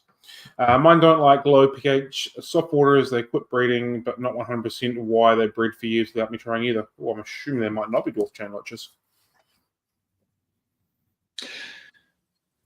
Yeah, again, all those loaches, they don't like soft water. They need the soft water to breed, but they don't need it to live and to condition, right? So you'd have to do a test and figure out your motility and figure out what water would be. I think the way to do it is, I always believe in like having 2 different tanks with a little pipe in between with a like a flap, a little flap. So the water in those 2 tanks would be pretty much the same, the 2 different water, and then you got a couple of, and for some reason I did that with the loaches, and the loaches would smell the softer water and go towards the softer water when they were ready. And it would push right through the boundaries, right? And so the water on one side would stay soft and the water, so you'd have to figure out stuff like that for breeding because they don't like, I haven't seen a loach that likes soft acidic water, but the eggs need that. It's like they migrate to where they go and then they go back out. I think it's a way for them to get away from certain predators. They say, hey, we're going to breed over there, so we're away from our predators and whatever, and then they, because in Borneo, my friends, I haven't been to Borneo, but a lot of my friends been there. And so when they go up those creeks, the water's crystal clear, like 6 inches of water. But when the loaches, where they catch them, I don't know, you guys know how they catch loaches? They do. No. Okay, so it's pretty rudimentary. So they have these big mop heads on strings, and they stack up a whole bunch with a little lead and a float. So they have these big mops hanging all the way down to the bottom. And then every day they go in and raise the mops up, shake them in the boat. All the loach fall off and put the mops back in. So the loach go into the mop to hide it. And when they pull them, they pull their spines out and say, oh, I'm not going out. Right? They don't come out. And then they just shake them. They shake them in the boat and then pile the loaches and throw the mops back over. So, but the water is deep, very deep, and it's dark green. Right? It's not clear at all. Right? It's brown rainwater kind of thing. Right? But when you see the loaches in the small rivers up the road, the water is crystal clear. It's just rainwater going a little stream, and so the fish go up there and they breathe in the clear water and they live in dark water. So. But that's how they collect loaches. They don't go there with nets. It's basically mop heads. Yeah, wow. Isn't nature crazy that they live here happily? They want to reproduce in a totally different area, then they'll come back and live. Like, there's so many intricate bits when it comes to nature and how animals have just evolved and developed to do their own thing to what suits them and continuing their life cycles. Exactly. Well, it's a bit like it's similar to the gobies. You guys are familiar with all those gobies, right? That's the new crave right now, is all those gobies, right? A lot of them from Japan and things like that. And so, they're massive egg producers. They produce thousands and thousands. There's little fish, and they breed in fresh water, but the larvae hatches, it gets taken away by the current, and within 24 hours, it's in salt water. And then the larvae hatches, settles down. It's a pelagic fish when it hatches and it goes to the ocean. And then when it hits the salt water for a few hours, or I think it's a day, it settles down to the bottom, right? And then it migrates right back to the river it was or whatever, and migrates as it grows, and then it gets mature and it stays in fresh water. So it's a way for them to get rid of their fry and say, hey, go hatch over there. It's safer. And then go to the bottom and then move your way back up the river, back the ocean floor to the river, and start all over. It's the same with Amano shrimp is the same. Amano shrimp is like that. It's fresh water. It breathes fresh water, but within 24 hours, you got to take that larvae and put it in salt water. If not, it dies. And then as soon as you put the larvae in salt water, within 24 hours, it turns into a shrimp because it's a pelagic shrimp. So it's a swimming shrimp. And then as soon as it hits the salt water for a little while, it settles to the bottom, climbs up all the way to the fresh water, grows up, and starts all over again. So that's Amano shrimp. It's not hard to do. They're not hard to do. It's just tricky. Yeah. Neorite snails the same? They need salt water to produce eggs or something along those lines? We don't have them here, so I'm not totally familiar, but I'm sure I've read something that they need a salt water to produce, or at least for the young to hatch and raise for a little while. Which fish? And Neorite snails. Neorite's the same thing. Yeah, Neorites is the same. Yeah, Neorite's the snails. Yeah. I've done it here with salt water. It works. It's just it's they're out here, and we have regular green ones over here, but they're in the canals and stuff. But they breed and they go in salt water and stuff. But it's the settling, right? That these larvals, all these fish and snails, they have or crustacean, they have these larvae that they're pelagic, so they hatch and they go right in the water column, and then they go straight down the river and to the ocean within how many hours, and then they get the salt water and they settle and it switch them over, right? Similar with a lot of the angelfish, like the saltwater angelfish and the butterflies and all that kind of stuff. I had some friends working on that, and it's kind of neat. You have these, same with lobster, but anyways, these fish breed all the time, right? On the coral reef, these fish breed all the time. Whenever the conditions, they breed all the time. They scatter eggs all the time, angelfish, whatever. clown. So what happened is, but these larvae go into the in the ocean, and some of these larvae could be out there for 10 years before they come back, right? And they'll keep changing, but they'll be pelagic. They'll stay in the water column. They'll be microscopic, and suddenly when the conditions are right, they come back over the reef, and the conditions are just right. They settle down and turn into a fish, like a reef fish. Right? So the reef fish is another one it's not gonna do well in the future. It's so specific. It's so specific. That's why they're breeding a lot of them. But the problem with saltwater fish is they're extremely slow growers, and the reason for that is because in nature they don't need to grow. If you're a reef fish, the last thing you want to be is be big. It's the last thing, because you're going to get eaten. So you want to stay small the longest you can be, right? That's why clownfish take a year and a half to get to be 2 inches, right? So it's tough to breed and produce them. You got to produce a lot of them to make a living, because you don't get a lot of money for fish for the amount of time you put into it, right? So when you see like these angelfish, and you guys know you got a bunch of angelfish out there in the Great Barrier Reef and all that, and you got an angelfish this big, it's like 70 years old, right? So it's not like it was born yesterday, right? So it's a lot of this, when you see little angelfish, it could be 3 years old, 4 years old, and it's just like 2 inches, So, but it doesn't need to be big. They'll need to eat. They need to eat, but they don't need to grow big, because they need to be able to hide, right? They need to be able to put themselves between a coral or under a rock or in a crevice, and okay, I'm safe. Right? Not be eaten. Exactly. But if you're big, your chances are you gotta find a good spot to hide. Right. Yeah. Just back to your breeding. How do you go about selective breeding for your fish that you're working on? Does it depend on the fish and what traits you're kind of looking for? Well, working on the traits, any specific fish, doesn't matter. Just anything that you're kind of passionate about or working on at the moment. There's always traits that you want to work with, but the traits that you think are interesting, right? So let's say I do red backman capruras. I don't know if you could find a picture on the web there for you, but I do those, and so a lot of time when you get them wild, they'll have some red on them, and others will have a lot of red, and the red will come down all the way halfway to the body. So you're trying to grow a bunch of them up and select the brighter and healthier colors, right? And then you're trying to work with that, and then you work on your finnage, and then you work on all these. It depends on the fish, right? It depends on the fish. That's why the Czechs, they're really big on that. They like to, and it becomes personal, right? It becomes like, oh, I like bigger fins, I like shorter fins, I like more red, I like more orange. It depends on the fish. That becomes personal. That's what makes it the hobby. After that, you become a hobbyist then, because you choose your own path, right? You decide what you think that fish should look like, right? What you think looks good on that fish, right? The fins, is it the fins? Is it this? Is it that?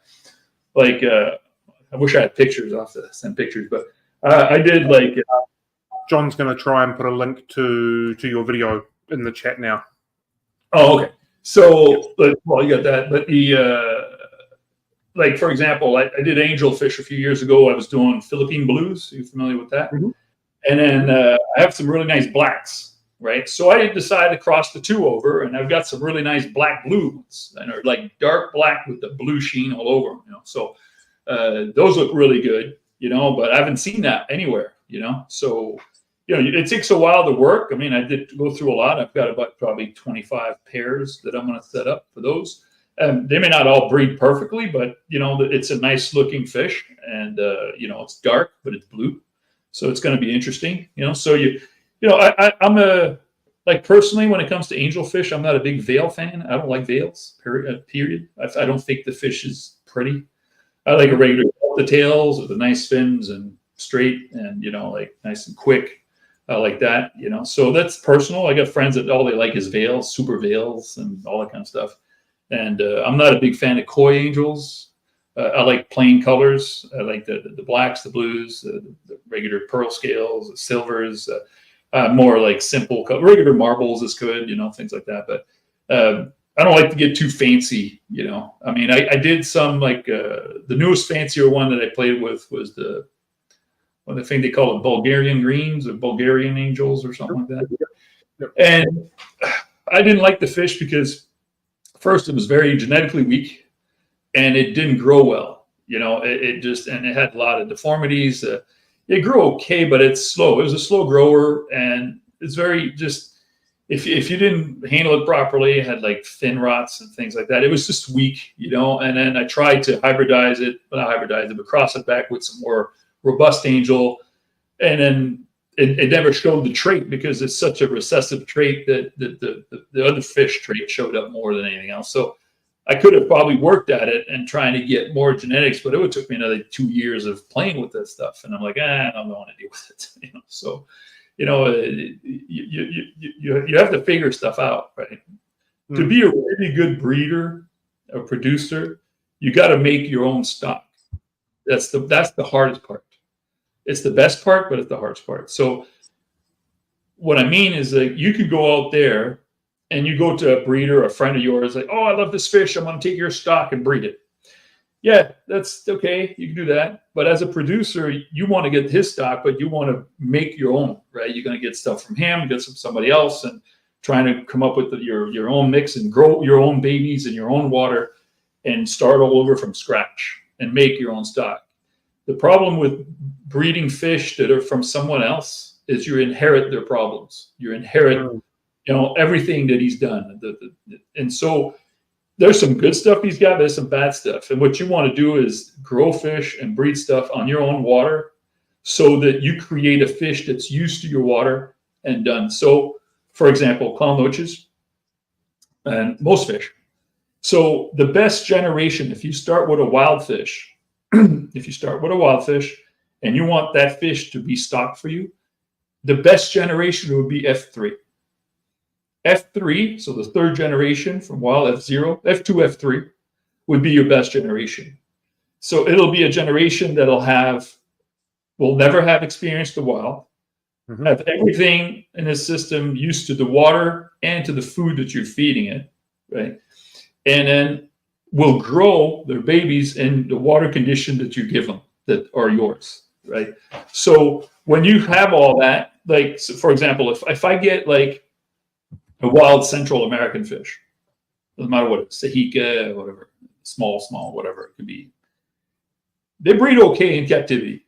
But if I take that fish and grow the babies a couple generations, instead of having a spawn of like 25 or 30 or 50 eggs, I get a spawn of 400. Oh, wow. Right? So a lot of stuff is different, right? So you have numbers, right? So how come some of those, the wild angels I have don't produce that well? You know, they don't produce a lot. Their eggs are big, a lot bigger, but they're not as many, right? 50, 100.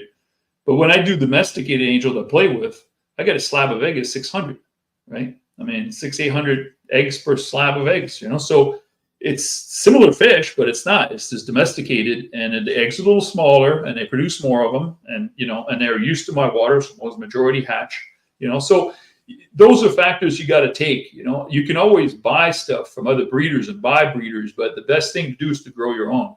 That's the long time. That's the hard process. But then you get to learn all the intricacy of, you know, what it likes to eat, what it's sensitive to, you know, what medication you want to use, what medication you don't want to use, what kind of netting you want to use, what kind of lighting you. Next thing you know, you get really familiar with your own fish that you're creating, right?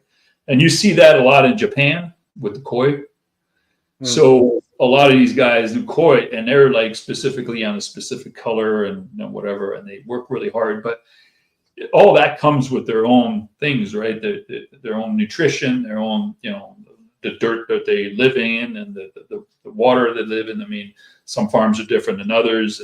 So those are things that, you know, that make it, when you start going into that factor of producing fish, then you become really in tune, like you're really tuned in, right? And you get to see, you walk by the tank and you can see directly if there's something wrong with the fish, right? Or if the fish is looking good, or you get really in tune, right? So you got to start from scratch. It sucks. It takes forever, you know, but it's the way it goes. If you want to go, you know, can't cut corners. were mentioning earlier that with the Synodontis, you can hybridize all of them. Does that include like the multi-penactus? I'm butchering that name, but the cuckoo catfish that spawn rob from cichlids, or are they a bit different when it comes to the Synodontis and hybridizing them?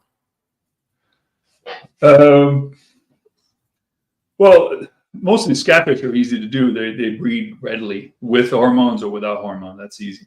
The multipunctatus are easy. They just don't produce a lot because the eggs are really big, right? Yeah.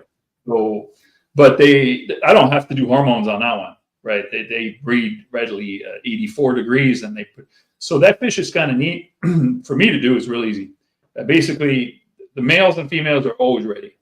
They always have eggs ready to go, always. So I can go buy the tanks right now and take a female, squeeze, get the eggs out, take a male, squeeze, get the sperm out, and have them fertilize in 2 minutes. Yeah. So I've got about maybe close to 800 females, right? Yeah. So it's not hard for me to go and do multipunctatus, right? Just like that. Petricola. So you're not spawning them with mouth-brooding cichlids. You're squeezing and right with you. Cool. I was like, how's that working? That makes total sense now. You can do it. You can do it. But they did some studies in the wild on that fish, and they still can't figure this one out.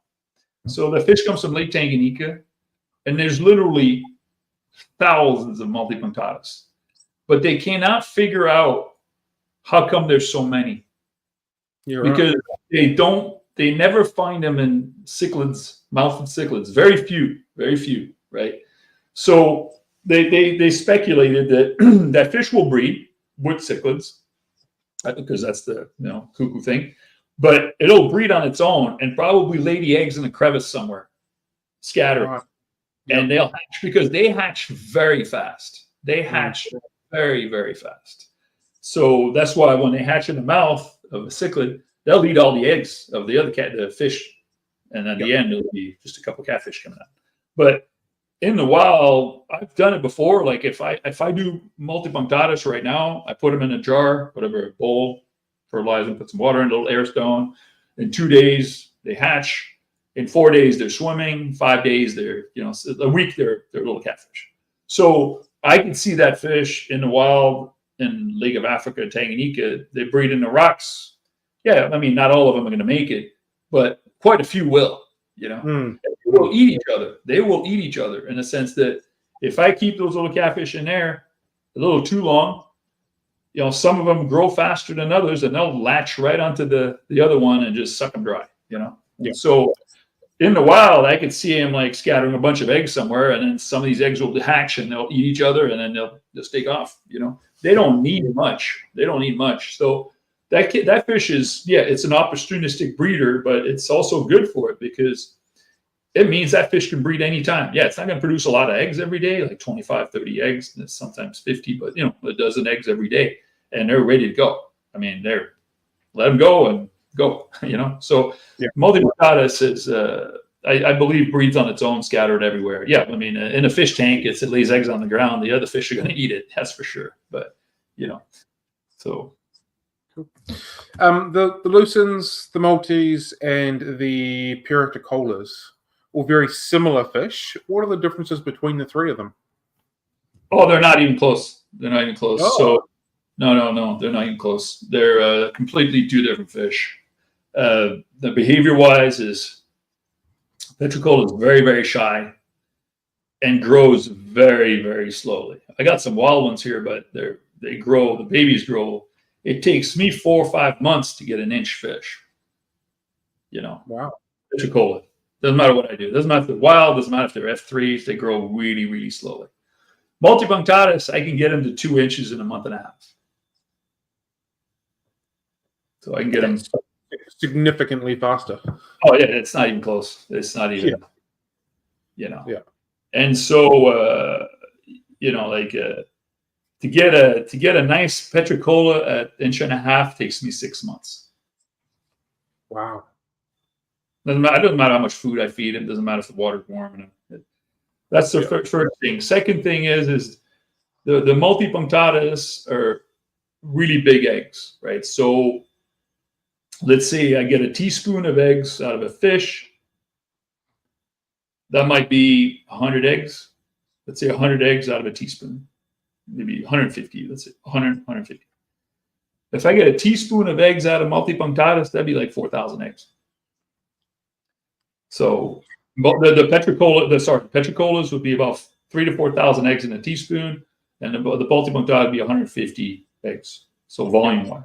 So the eggs are much bigger in multipunctatus than petricola. Petricolas are like sands of grain. I mean, grains like tiny little, So, and so the petricola can produce thousands and thousands of fish, but they're really, really small and slow growers.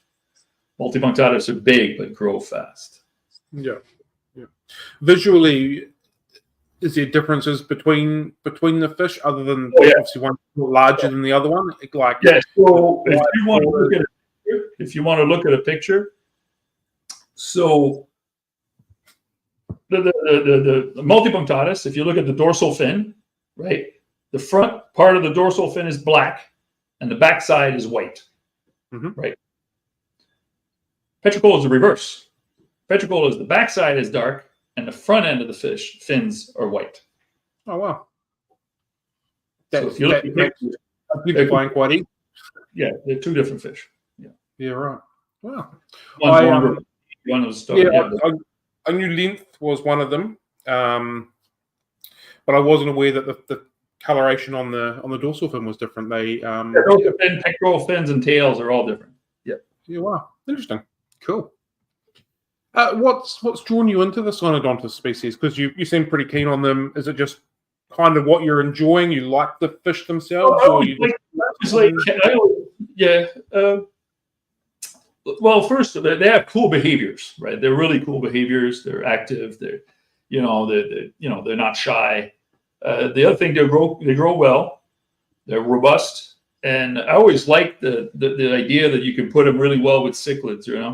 I mean, corridoras are okay, the little catfish, but there's not a lot of catfish to do well with cichlids, right? And the bigger tanks and stuff. So the Cynodontis are good, but nobody's really played with hybrids. Isha did a little bit in the past. I haven't seen much of that, but the thing is for me, it's just I always like the African ones. I mean, the pollet, the multipunctatus, the petricola. There's a few others that come out of the lake, and they all have cool behavior. You got granulosus. Granulosus, I'm still not sure is a real fish. I still think it's a hybrid, because I've had some here and I've never been able to do anything with them because I was never able to find males and females. They were really weird. It was either, it was, to this day, I haven't seen or heard anybody breeding that fish. So I think it's a hybrid between something and something else. And so, and the other thing I don't like about the fish is it's really, really aggressive. It's one of the meanest catfish out there. So it doesn't have any trait. Yeah, it's dark with the white fins. But other than that, it doesn't do anything for me. The behavior-wise is not. They're really pricey because they've never find. The other thing too is they never find small ones, right? All the wild ones are big, right?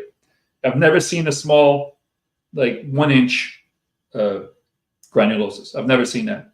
All the people I know that collect wild fish, they've never seen it.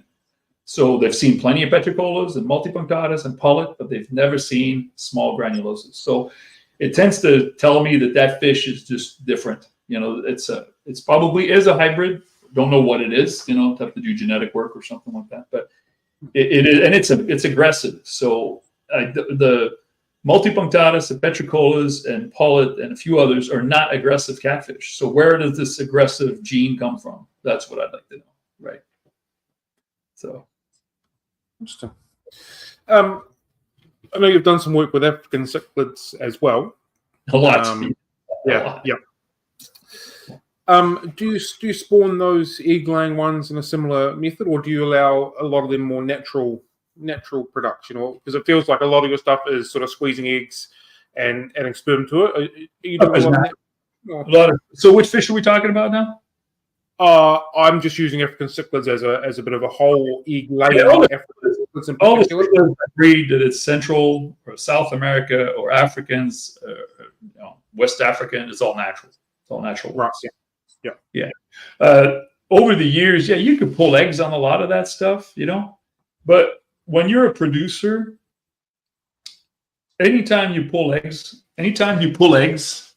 you make more work for yourself, right? So it's okay when you're a hobbyist at the house and you're just pulling a couple of slabs of eggs and stuff. But let's say I'm doing angelfish here and I'm pulling out 100 slates of eggs every week. That's a lot of work. It's a lot of work to make sure these babies are okay. Got to feed them, got to sort them, got to give them a good clean tank, you know. So when it comes to cichlids, a lot of the cichlids, you know, Central or Africans, Tanganyikans, I'd rather set up big colonies and let them fill the tank by themselves. They do all the work. They take care of their babies. They clean the tank, whatever, and I just feed, right? So I'd rather do that because that's money, right? You've heard that one. Time is money. If I don't have to pull the eggs and they can do the work, then go ahead. Please do. Well, please do. That makes sense. Yeah. I'm finding a very similar thing with Corridoras. If I just sort of let the colony do their thing and produce and do the thing, and then when I think there's enough in there, hook out the young ones to sale as opposed to actively trying to pull the eggs out and incubating them and moving them through. It's just, for me at least, the numbers produce a lot smaller, but it is a lot less hands-on work, which means other stuff can get the hands-on action, so to speak. Exactly. You figured it out. You got it. Yeah. Cool. Right. You mentioned earlier a couple times with feeding and that's being important. What are you feeding different for different animals, or have you just got a generic mix that you've made up, or you've sort of worked through over your time keeping fish? How does your feeding regime work for you? Well, a feeding regime is it's a bit like, you know, over time you figure out, you know, like how much food to feed these animals, what they need, and all that stuff. When it comes to the food itself, I make a little bit of my own. I do frozen shrimp, mostly frozen food for the breeders, you know, bloodworms and brine shrimp. That's the classic. I don't feed a lot of live food. I've always noticed that I have issues with live food if I don't make my own. So the only one I make live food is microworms and newly hatched brine. Those are the two cleanest ones that I can do. But the problem is, like, I stay away from live worms, live blackworms, bloodworms, whatever you want to call it. I've noticed that over the years, when I use a lot of these live food, I lose a lot of fish. A lot of fish get sick because I can't control the quality of the live food I get. You know, sometimes it comes in good, sometimes it doesn't, and I have to deal with that. So I try to go with the regular pre-prepared food, like high quality pellets, high quality granules, sinking, floating, whatever.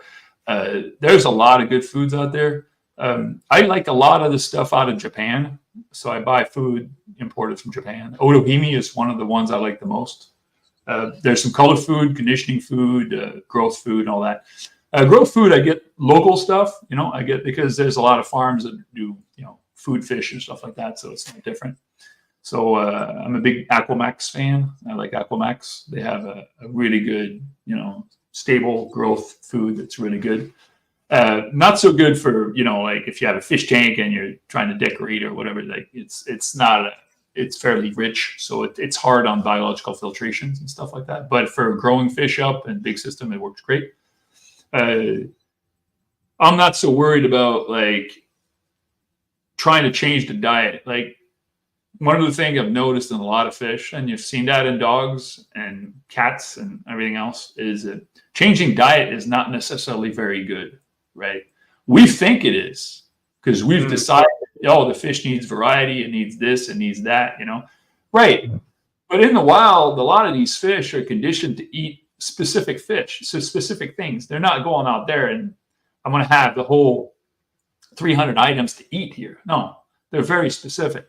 So as an example, Clown Loaches, I've had the best success I've had with Clown Loaches feeding in the same food every day. Same food. Doesn't matter if it's pellets or whatever. They did poorly for me if I had to change their food every week, you know, like changing the diet, they just never did well, right? So I feed them. They're very picky on size, right? So if you ever seen a mouth of a Clown Loaches, it's not a mouth. It's like a little tube, right? So they're very specific. So a lot of people feed them snails. They love snails because they can put their mouth around the snail and just suck it, pull it right out. And I think their main diet is that they go specifically for snails and small crustacean, but they don't do so well with shrimp. I've never had good luck feeding them shrimp. They do okay with fruits, certain fruits. They like peaches. They like mangoes. You know, it's like they go in there and they suck up the flesh, and they do little holes in it. But the thing that I've noticed is I feed them a specific size pellet, and they love the 2 to 3 millimeter size. That's their favorite size. You know, for 4 to 5 inch, 6 inch loaches, that's all they eat. If I go back, if they're bigger and I go for bigger size, they don't like it. If I go for smaller size, they don't like it. So the small fish, yes, but when they get to an adult size, they like a 2 millimeter size food. That's what I figured, you know. And so most of the pellets I feed them, there's 2 millimeters, 2.5 millimeters, and they eat all of them. And I'll throw some 4 millimeters in there, they won't eat them. It's the same fish, it's the same food, it's the same friggin' everything, but it's different size. So Clown Loaches are very picky on their size, the food. It's kind of weird. I think it's because in the wild they eat a specific snails, and that's what they eat, right? They just conditioned for that. They're not conditioned to breed. Yeah, they'll eat bloodworms and frozen brine shrimp and flake food because they have no choice, right? But you know, in the wild, I think they're very specific, and all the fish are the same, right? They don't go out there and they'll eat other stuff, but they're very conditioned to specific food. Their how do you say, their digestive system gets built to process certain food, right? You know, like a saltwater angelfish, right? Or most of the saltwater fish, for example, and the reef fish are very specific on what they eat. That you're an anthias, or that you're a tang, or you're an angelfish. Angelfish are sponge eaters, right? And they did studies on the saltwater fish, reef fish, and they found out that it takes 3 months for a saltwater fish to starve to death. Well, the average lifespan of a saltwater fish in captivity, 3 months. So basically, it doesn't matter what you do. If you don't feed what the fish has been conditioned to eat for 5 years, it's going to die. It's not. You could feed. Oh, it's eating this. It's eating this. Like one of the most common one that I see dying all the time is copper band butterfly fish. Right? Mm-hmm. They're so specific on what they eat in the wild.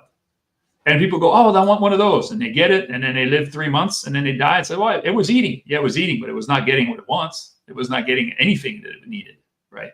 So the thing about captive bred, like if these fish get captive bred, now we have a new ballgame. Now we have a fish that's been bred and have to be eating the food that you're giving it, right? If it doesn't, then it dies. But so captive bred stuff is important, right? It's because you're conditioning the fish to breed and grow and live with the food that you have available to you, right? Not just the food that you can go collect in the ditch, right? The food that's right there on the shelf, right? So a lot of these fish, they need just certain foods. So there's a lot of prepared foods out there that are good for them. You know, a lot of good foods out there. So saltwater fish is a tough one. We're just starting that, but you know, the amount of saltwater fish that we're killing and that we're producing is like 2 different regions, right? So those are all things that, you know, most people don't know, you know, but we want to tell the belief people that, yeah, sure. Oh, it's eating the fish, the food is good. It's going to make it. Not sure. Right. So making your food is good. But again, you know, that's what it comes down to telling you about is that when you make your own stock, you breed your own fish, and you grow your own breeders from scratch, you've controlled all the parameters that you need to worry about, you know, like, you know, what they're going to eat, their water, their temperature, your feeding regimen, your feeding cycle, your filtration, all that stuff, right?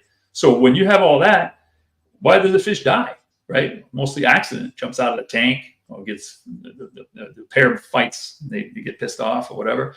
But it's not the same as when you're buying a wild fish and you buy a dozen fish and you're trying to grow them up and you lose one here. You're like, oh, one died. You don't know why. Or, some of them don't grow. You don't know why. Or, they don't look as good as you wanted to. Well, you got to tell yourself they're wild. They were in a river somewhere and then suddenly they're in a tank. And everything that they've experienced or being conditioned to eat, they don't have it. The water's not the same, the lighting's not the same, the food's not the same. And so you hope that they make it, right? That's what you do. You hope. And if they do, great. And then when you do have a spawn, you tell yourself, hey, I'm going to save every one of them. And then some of your buddies come over and say, hey, I'll give you $50. I'll take half of them. It's like, oh, okay, fine. You can have half of them. And then later you come back and you kill yourself in the head. And you say, why the hell did I sell those things? Because they never bred again or whatever, right? So, or you lost them. So I've seen that countless times, right? So you mentioned just before you mentioned just before the saltwater fish have a 3-month in captivity cycle, and the copper bands are eating but not actually getting what they require, and then sort of passing over. Do you feel that nutrition is a massive thing to wild fish actually not surviving in captivity, or do you think there's way more factors to it than that? Nutrition's number one. Yes, you're right. Yeah. Cool. Nutrition number one. It's like even us as humans, we have to eat all kinds of healthy stuff and vitamins and clean water, and we have to eat good foods and at the right time, right? Like, for example, the human body is not made to eat food and go to bed, right? You need 2 hours, right, so that the body process the food and it has it in your bloodstream to heal yourself when you're sleeping. But you don't sleep well and you stuff yourself and then go to bed, right? You're like, so fish are the same, right? So one of the things I've noticed for me is that I don't feed the fish at night. I don't. If it's 6 o'clock in the afternoon, I don't feed them. It's done. They're done for the day. I'll feed them first thing in the morning though. First thing in the morning, man, they gotta get food. But in the evening, I don't even bother, right? Because I want to make sure that they may not find food at the last minute. They may need to be completely relaxed and take it easy and go to bed, but whatever. So there's a lot of fact. I'm not saying I'm trying to be like a human, but I'm just saying that there's a lot of things that we do with the fish that we're conditioning to, right? In the wild, the fish will be foraging for food, may not find food all day. Well, for little crumbs there and there. And then other times, you'll just jackpot and stuff themselves, right? But so here we are feeding these fish 3 times a day, right? And yeah, okay, it may work, but what are we to say that we're doing the right thing, right? So saltwater fish are a little different. They're pickers, right? The reef fish, anyways. It's an environment that's really poor in food. It's environmentally poor. Coral reef is one of the worst places. It's like a desert. There's stuff to eat. It's corals and sponges and small other fish, but it's very limited. They're hard to catch. So they're pickers, right? They're not sitting there stuffing themselves. Like if you see a butterfly fish, right? It's eating polyps, right? It goes out there and it eats polyps off the reef. It doesn't eat the whole polyp, but it eats a little bit here and there, a little bit of algae, and it picks at the food all day. The problem with saltwater fish, we're out there, the tank's bare, bunch of rocks, whatever, and then suddenly break in the formula and just put the stuff in and frozen food and just free for all for everybody. That's not how they're made. That's not how they're made. They're made to be picking, right? And suddenly people wonder why they're all bloated. Well, they have so much food to process, they're not used to it, right? It's a different story if you had a tank race fish and been bred in captivity and conditioned to be eating more food, and that's great, right?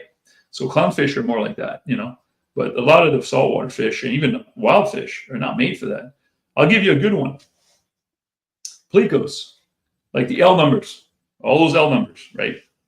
So they come in, have the Amazon basin, Peru, whatever. A lot of time, these catfish, well, I'll call them catfish, plecos, they're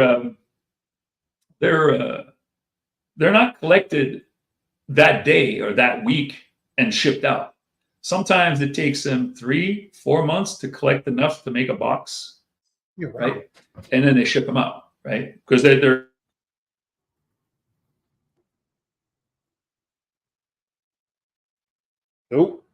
Oh, I might have lost connection again. Uh-oh.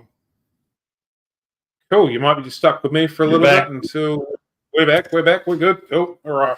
So just to finish the pleco stuff. So what happened with the plecos is that a lot of these plecos, they come in out of the wild and they haven't eaten in 3 to 4 months.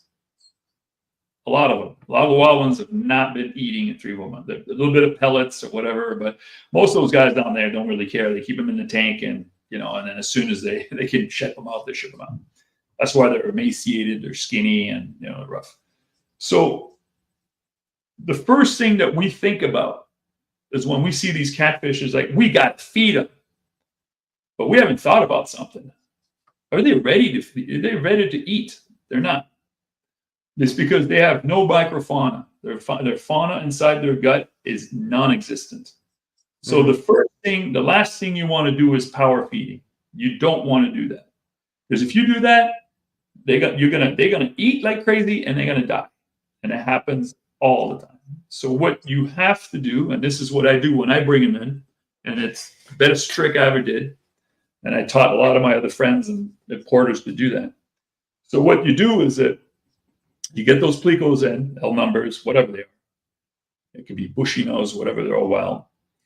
I have big plecos here. We have big plecos here, so I got them in tanks all of it. So I'll take a tank and I'll put these big plecos in there and let them crap out the bottom. So there's a bunch of dirt, their feces at the bottom of the tank. It's still a nice tank. And I take those fish out, then I put plecos in there. So the import goes in a tank that's seeded with the poop of healthy, big, strong plecos. So next thing you know, I leave them in there for a week. They'll eat that, they'll munch, and then it'll rebuild their fauna inside their gut, right? And they'll start looking better right off the bat within a few weeks. And then suddenly now I'll start putting food in. But if I don't do that, and I did experiment countless times because people didn't believe me, fish would die.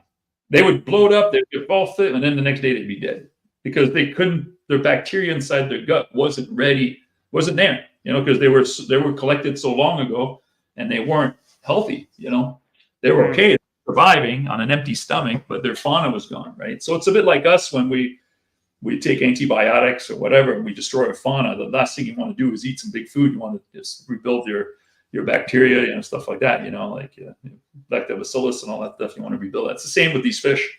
So saltwater is the same, right? Saltwater fish, if you have an angelfish that's been living on the reef for 20 years and you collect it, you put it in a fish tank and you feed it frozen food or whatever, it's not getting what it needs. All the enzymes inside its body are not ready to eat that stuff. They're not built for that. It'll eat it because it's looking for it. It's not going to tell you, hey, you're not giving me the right food. It's not going to tell you. So you got to look at all those factors. It's I'm not saying not to collect fish and not to do it, but those are things that a lot of people don't take in consideration. That's an interesting take and also a logical one when it comes to the gut biomes and what's actually in there. I was speaking to a customer maybe 3 or 4 weeks ago, and he was saying he had a catfish. It was just a bristlenose from memory, and it died, and he thought that it hadn't been getting enough food because by the time it turned it over and saw the other side of it, the stomach was really concave and very empty, and he thought that maybe the stomach itself had stuck to it and then it just wasn't able to process food. So that's kind of a logical thing. If there's nothing in the gut to process anything, it just hits it, bloats up, and we often see bristlenose plecos with massive rounded bloated stomachs from either overfeeding or the bacteria not in there to push through correctly. Right. Exactly. Yeah. Exactly. Yeah, wow. And they have long guts, so there's a lot of surface area they need to cover. It doesn't take long to replenish it, so a nice tank with a bunch of old plecos in there doing their thing, and you put them in there and let them rebuild their bacteria. That helps a lot. Do you work with any L numbers? I did for a while. I did the king tigers and the queen arabesques and the zebras. I did zebras for a while, and they're not hard to do. I did the last ones I did were leopard frogs. Beautiful fish. Yeah, but I kind of like, yeah, they're popular. I guess selling the colonies away, but it was just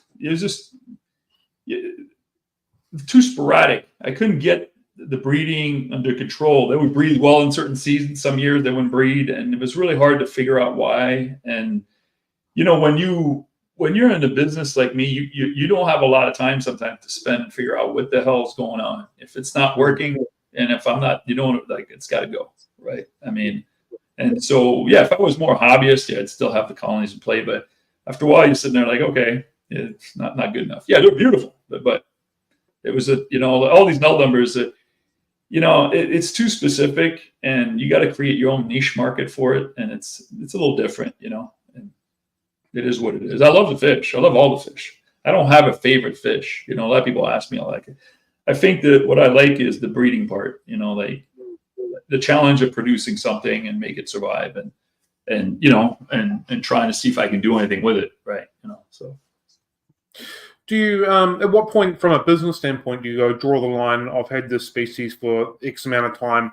I can't crack it. It's just not giving me the results that I want. Is there a point that you just know that it just has to go, and we have to play with something? Yeah, it depends on the fish, right? So I did a lot of nano fish the last few years. I did the chili rasboras. I did I'm trying to get pencil fish, coral pencil fish. Trying to give you a few those goddamn the little blue transparent fish. Well, the kubotai, did a lot of those. That was a good one. Goddamn axolotls. There you go. Axolotl, the blue especially. Yeah, they weren't not hard to breed. The problem is that there's just not a great market for that stuff, and they're kind of small, and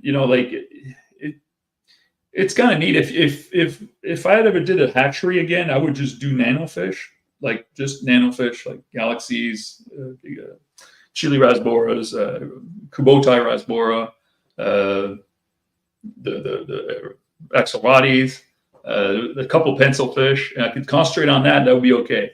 But because I do other fish, it's just different. That nano fish is like how do you say, they're really small and not that expensive, right? They're like dollar price, and they're tricky. They're small. They need.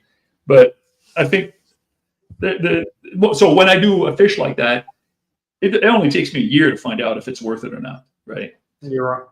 Yeah. So, but when you start doing like bigger cichlids or you do Tanganyikans, it could take a few years, right? So you got to go through the process. You got to get breeders and stuff like that, So grow your own stuff and things like that, So it depends, right? And every fish is different, and it's like it is what it is. Okay? So yeah, down the road from here, about an hour away from here, there's Urban Tropical, a good friend of mine.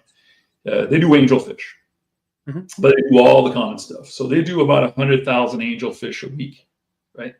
So they have a lot of stuff, that all the angels that I won't do, right? And like, why should I do the fish? Because he's got it, so. Sometimes the factor is like, oh, I'm going to do this fish. And suddenly you find out there's a guy that's got a million of them. It's like, I'm not going to do that fish. It's like, I like the fish. Because you brought up chili rasbora, we'll just have a quick chat about that. They're known to be relatively sensitive fish and don't particularly seem to enjoy transport. How do you kind of settle your chili rasbora in and then go through the process of producing them? Well, chili is an easy one. So a lot of these rasboras or these nanofish, I breed them in cages. So cage breeding. So I have a tank, and then let's say a 40 breeder, right? And I put a cage in there, and then there's a screen on the bottom, and I'll put plants in there or Java moss or whatever, and then the bottom is bare, right? And I can put a light underneath to see, because you can't see the eggs like with a flashlight straight on. you can only see the eggs from light from underneath the tank or from the back of the tank. So you can see but anyway, that's just a trick. So then you work with temperature. They like it a little cooler. They like it like 78, 80. And they breed all the time, right? So Rasboros, they like a pH of 6.5. You put them in there and then they just keep breeding. And all I do is I take the cage and move the cage to another tank. All right. Right? I don't have to scoop it. Like, I just lift the whole cage, put the cage into that. So I got a row of tanks, and I just move the cage over, make sure the conditions are right, feed, and then just move the fish over. That's how I breed a lot of this stuff, right? And then I make sure the water parameters are right. I don't have recirculating systems. I don't believe in recirculating systems. I think it work okay for certain things. Like I have one for the cardinals, and I have one for some of the fish, but it's specific to that fish, right? But a lot of times I'm not a big fan, because if something happens to one tank, I have to shut it down, right? But it could contaminate. So it's kind of like, it works okay, but it works okay if you're doing like a specific fish, a specific species tank.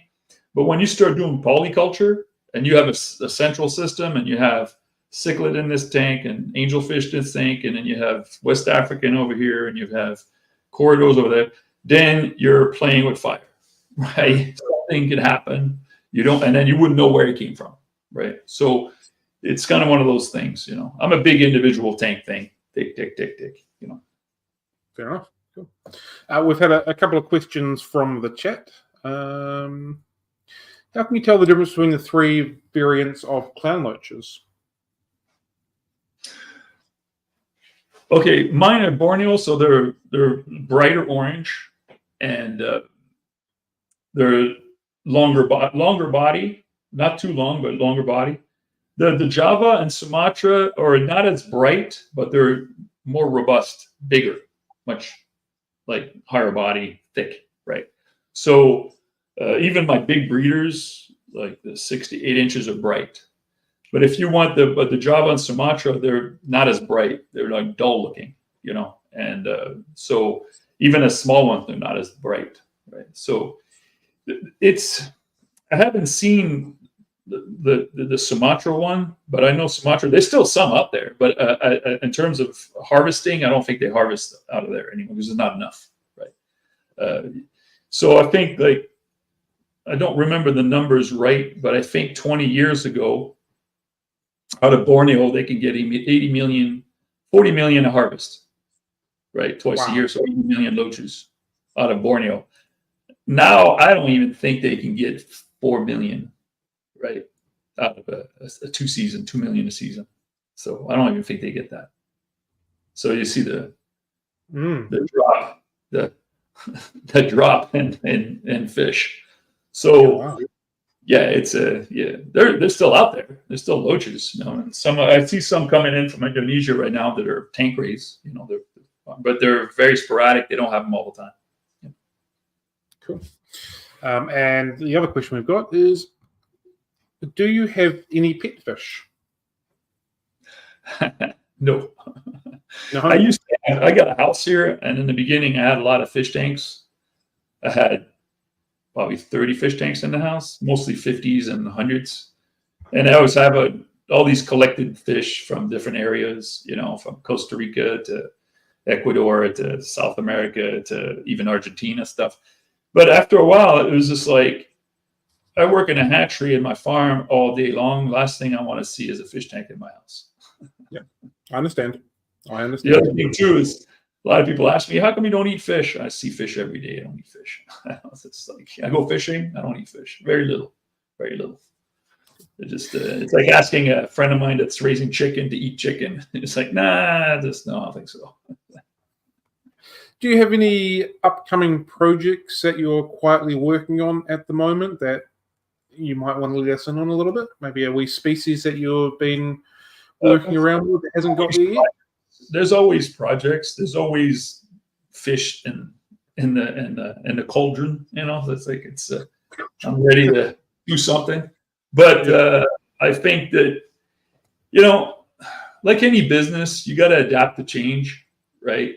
I do stuff on the web, but I'm not particularly very good on the web. I do okay, but the thing with the web is that it's you got to do a lot of stuff on YouTube. You got to do a lot of things like I'm doing with you guys. I haven't done that. I don't do that stuff a lot. I don't go to clubs a lot. I don't travel enough to create a following. Yeah, right. Yeah. I would like to, but it's just that I'm spending so much time here, and then I do other things, right? So, but the big thing is the business is always changing, right? There's always going to be angelfish demand. There's always going to be shrimp demand, but you always want to have a little niche or something that you're good at, right? So I always like cichlids. I always like the Africans and the Malawi, but I can't do the Malawis and I can't do the peacocks because there's too many people doing those, and they come in reports a lot, and they're every guy in the backyard's have them. But Tanganyikan's a little different. There's not a lot of people do a lot of Tanganyikans, and because they don't produce the numbers that a lot of these guys do. And then, but I think that the big projects for me is basically changing the hatchery into more self-sufficient in the sense that do fish that can take care of their fry and fill up colonies, right? That's where, after 40 years, that's where I'm looking to go. I used to pull a lot of eggs. I used to do hormone injections. I used to, trying to do all these high number cichlids and, pull eggs and trying to come up with new stuff. But after a while, you start doing the stuff and you tell yourself, why am I doing all the work? I don't need to do all the work. Whatever I produce, I end up selling anyways, right? That I produce 1,000 or I produce 10,000, I sell it anyways. So I think the key is to do a little bit of variety, have your bread and butter to do the stuff, and then do stuff that challenges you, right? And so what's the fish? I've got a few centrals that I'm working with that have always been tricky for me. I've got, they're not central actually. They're equatorial cichlids. Mm-hmm. So festes, I do festes. I always like festes. Cool. The festes, a lot of people don't know this, but feste is not a hard water fish. Feste is a soft water fish. So I do festes. I like that group. I like the atromaculatum, and I do the ornatus. And all those fish come from Ecuador, Colombia. Right. So I've got some of those going.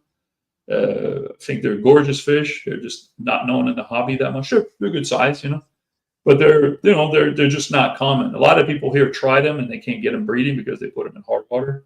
So a lot of these fish are not available. They're not necessarily soft water. They're more like a 7, 6, 5, 7, so neutral. But so I'm working with those. The newest fish I picked up was those pygmy severums. So can't remember the name of Tello. I can't. Anyway, it's a scientific name. And then what else is out there? Still do the clown loaches, still do the catfish, still do the angels, the Managaprus, Tanganyikans. I'm getting away from the endlers. No more. I'm going to cut down the endlers. That's pretty much it, and played with other stuff here and there. I did the crebensis for a while, but they're fairly popular. They're not that uncommon. So, but there's a lot of West Africans that are nice, but it's kind of hard to get. Do you have any future plans for your business? Is there something that you're really working to evolving towards, or you just? Well, I'm trying to make it simpler. Yeah. Simplicity. So basically, let a lot of these colonies breed on their own. I do a bit of plants on the side. The common stuff. I do a lot of Java moss, Christmas moss, and guppy grass is real popular. Naha grass. They do a lot of volume on that. Those are on CO2 systems, so that works really well. I used to do more plants, but I got out of it because there was just too many. How do you say? You get too many things to worry about. You get too many variables. So I kind of consolidate on I never get enough Java moss and Christmas moss and flame moss, so I get those guys going, and then Subwestern Tang also is another one that's popular. And then guppy grass because it goes real good with the shrimp, and it's easy to grow, grows quick, and sells well. Yeah. So, you guys have got guppy grass? No, I don't think we do have guppy grass here. Okay, so it's Naha grass. So it's really nice. It's a nice, soft, bushy, You know, it could be anchored in the bottom, or it could be floating, and it's very stringy. Well, it's not stringy, but you know, so but it's like Naha grass they call it. Yes, but it's good for packing shrimp. It's good to put in tanks and you know whatever.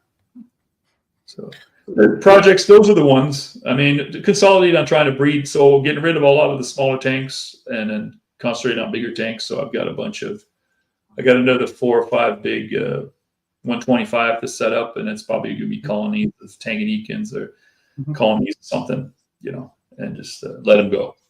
Let them do their thing. Yeah. Awesome. Well, that brings us to the end of our structured questions that we have. We like to end our Fanatics Friday coffee date with something we call the School of Six, which is 6 very short answer questions. Totally off the topic of fish altogether, to be fair.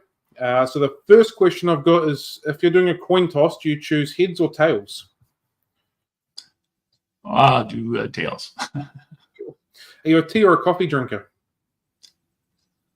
Espresso in the morning. Cool. Yeah. 1. Do you think that we are alone in the universe? Negative. Cool. If you could have a meal with absolutely anybody, alive or dead, fictional or real, from any point in time in the history of the world, who would it be? Holy cow, that's a tough one. Shit. Got to throw the odd spanner in there. I don't know. I don't know. I don't know. I mean, I'm a sport guy, so I like sports stuff, but let's look at somebody better in sports. Probably Caesar. Let's try Julius Caesar. Let's try that guy. See what he. I think you might be the first person that said him. Paper, scissors, rocks. What's your first call? Paper. Cool. And do you have a unicorn fish that you have never kept, spawned, seen, worked with, that you've always wanted to be involved with? Well, I think the fish that I've had them before that I really like to play with. There's 2 of them, but it's the same group, but not groups. Brackish. It would be archer fish. Yeah, cool. Yeah. And my last question is, where can people find you or your business if they're wanting to buy some fish off you or check you out on social media and all that sort of stuff? Well, I got Facebook, and I've got a bit of Instagram, and I've got I got the website, bioAquatiX.com. It's all the same, bioAquatiX. TIX right there on the picture. Excellent. Thank you very much for your time. I 100% am aware of how busy you are, so it's greatly appreciated that you could have that a couple hours for us. I'm good today. Gives me a break. Got my dog here. He's sleeping on the bed. Where is he at? Nice. He's out cold. He's like, nice. Can't wait for you to shut up, Dad. Well, thank you very much. I've got 3 kids, and they're all gone. I mean, I'm 58. I'll be 59 this summer. Finish up. I play a lot of basketball. I'm a big basketball guy. I train a lot of guys that go into the G League or the college. So I help a lot of guys there. That's my other passion, so I do a lot of that. And, so it helps me help young kids, mentoring and stuff like that. Awesome. So, but that's pretty much it, man. I just keep busy, I keep busy. And then it's not easy. It's not. Some days you wonder, like, why am I doing this? Yeah, I completely understand. That's the day in the life of a fish keeper that has their hands wet all day long. Right. I try to stay simple and don't try to get ahead of myself. And but it's maturity and wisdom took a while. Right. A lot of people like, oh, you know a lot of stuff. Yeah, I've been doing this for a long time. Like, it's not like I started yesterday. I have gazillions of stories, and I know a lot of people, but I'm mostly in the breeding part, right? I'm not in the social media stuff. I would love to do more social stuff, but I don't have. It's not like I don't have the drive. It's just I don't know how to do that stuff, right? It takes time. It takes a lot of time to work out. Yeah, how you doing? Yeah, my kids are into that more, especially Hugo. But I got one kid that's in the military, so he's in the Marines, he's in Japan. My daughter's in the arts, and my Hugo's son is in the sports, so and modeling. So, but they're not. None of them. People ask me all the time, "Are your kids going to do the fish stuff?" Nope. They look at me. Mine are the same. Mine don't want a bar of it. Yeah, they see me struggle and they go, "Yeah, I pay the bills, but there's got to be something easier, Dad." Oh, well, thank you everybody for joining us today. It's been greatly appreciated. So I hope you all have a fantastic Friday. Enjoy your evening. Yeah, have a good one today. Happy fish keeping. Catch you later. Peace.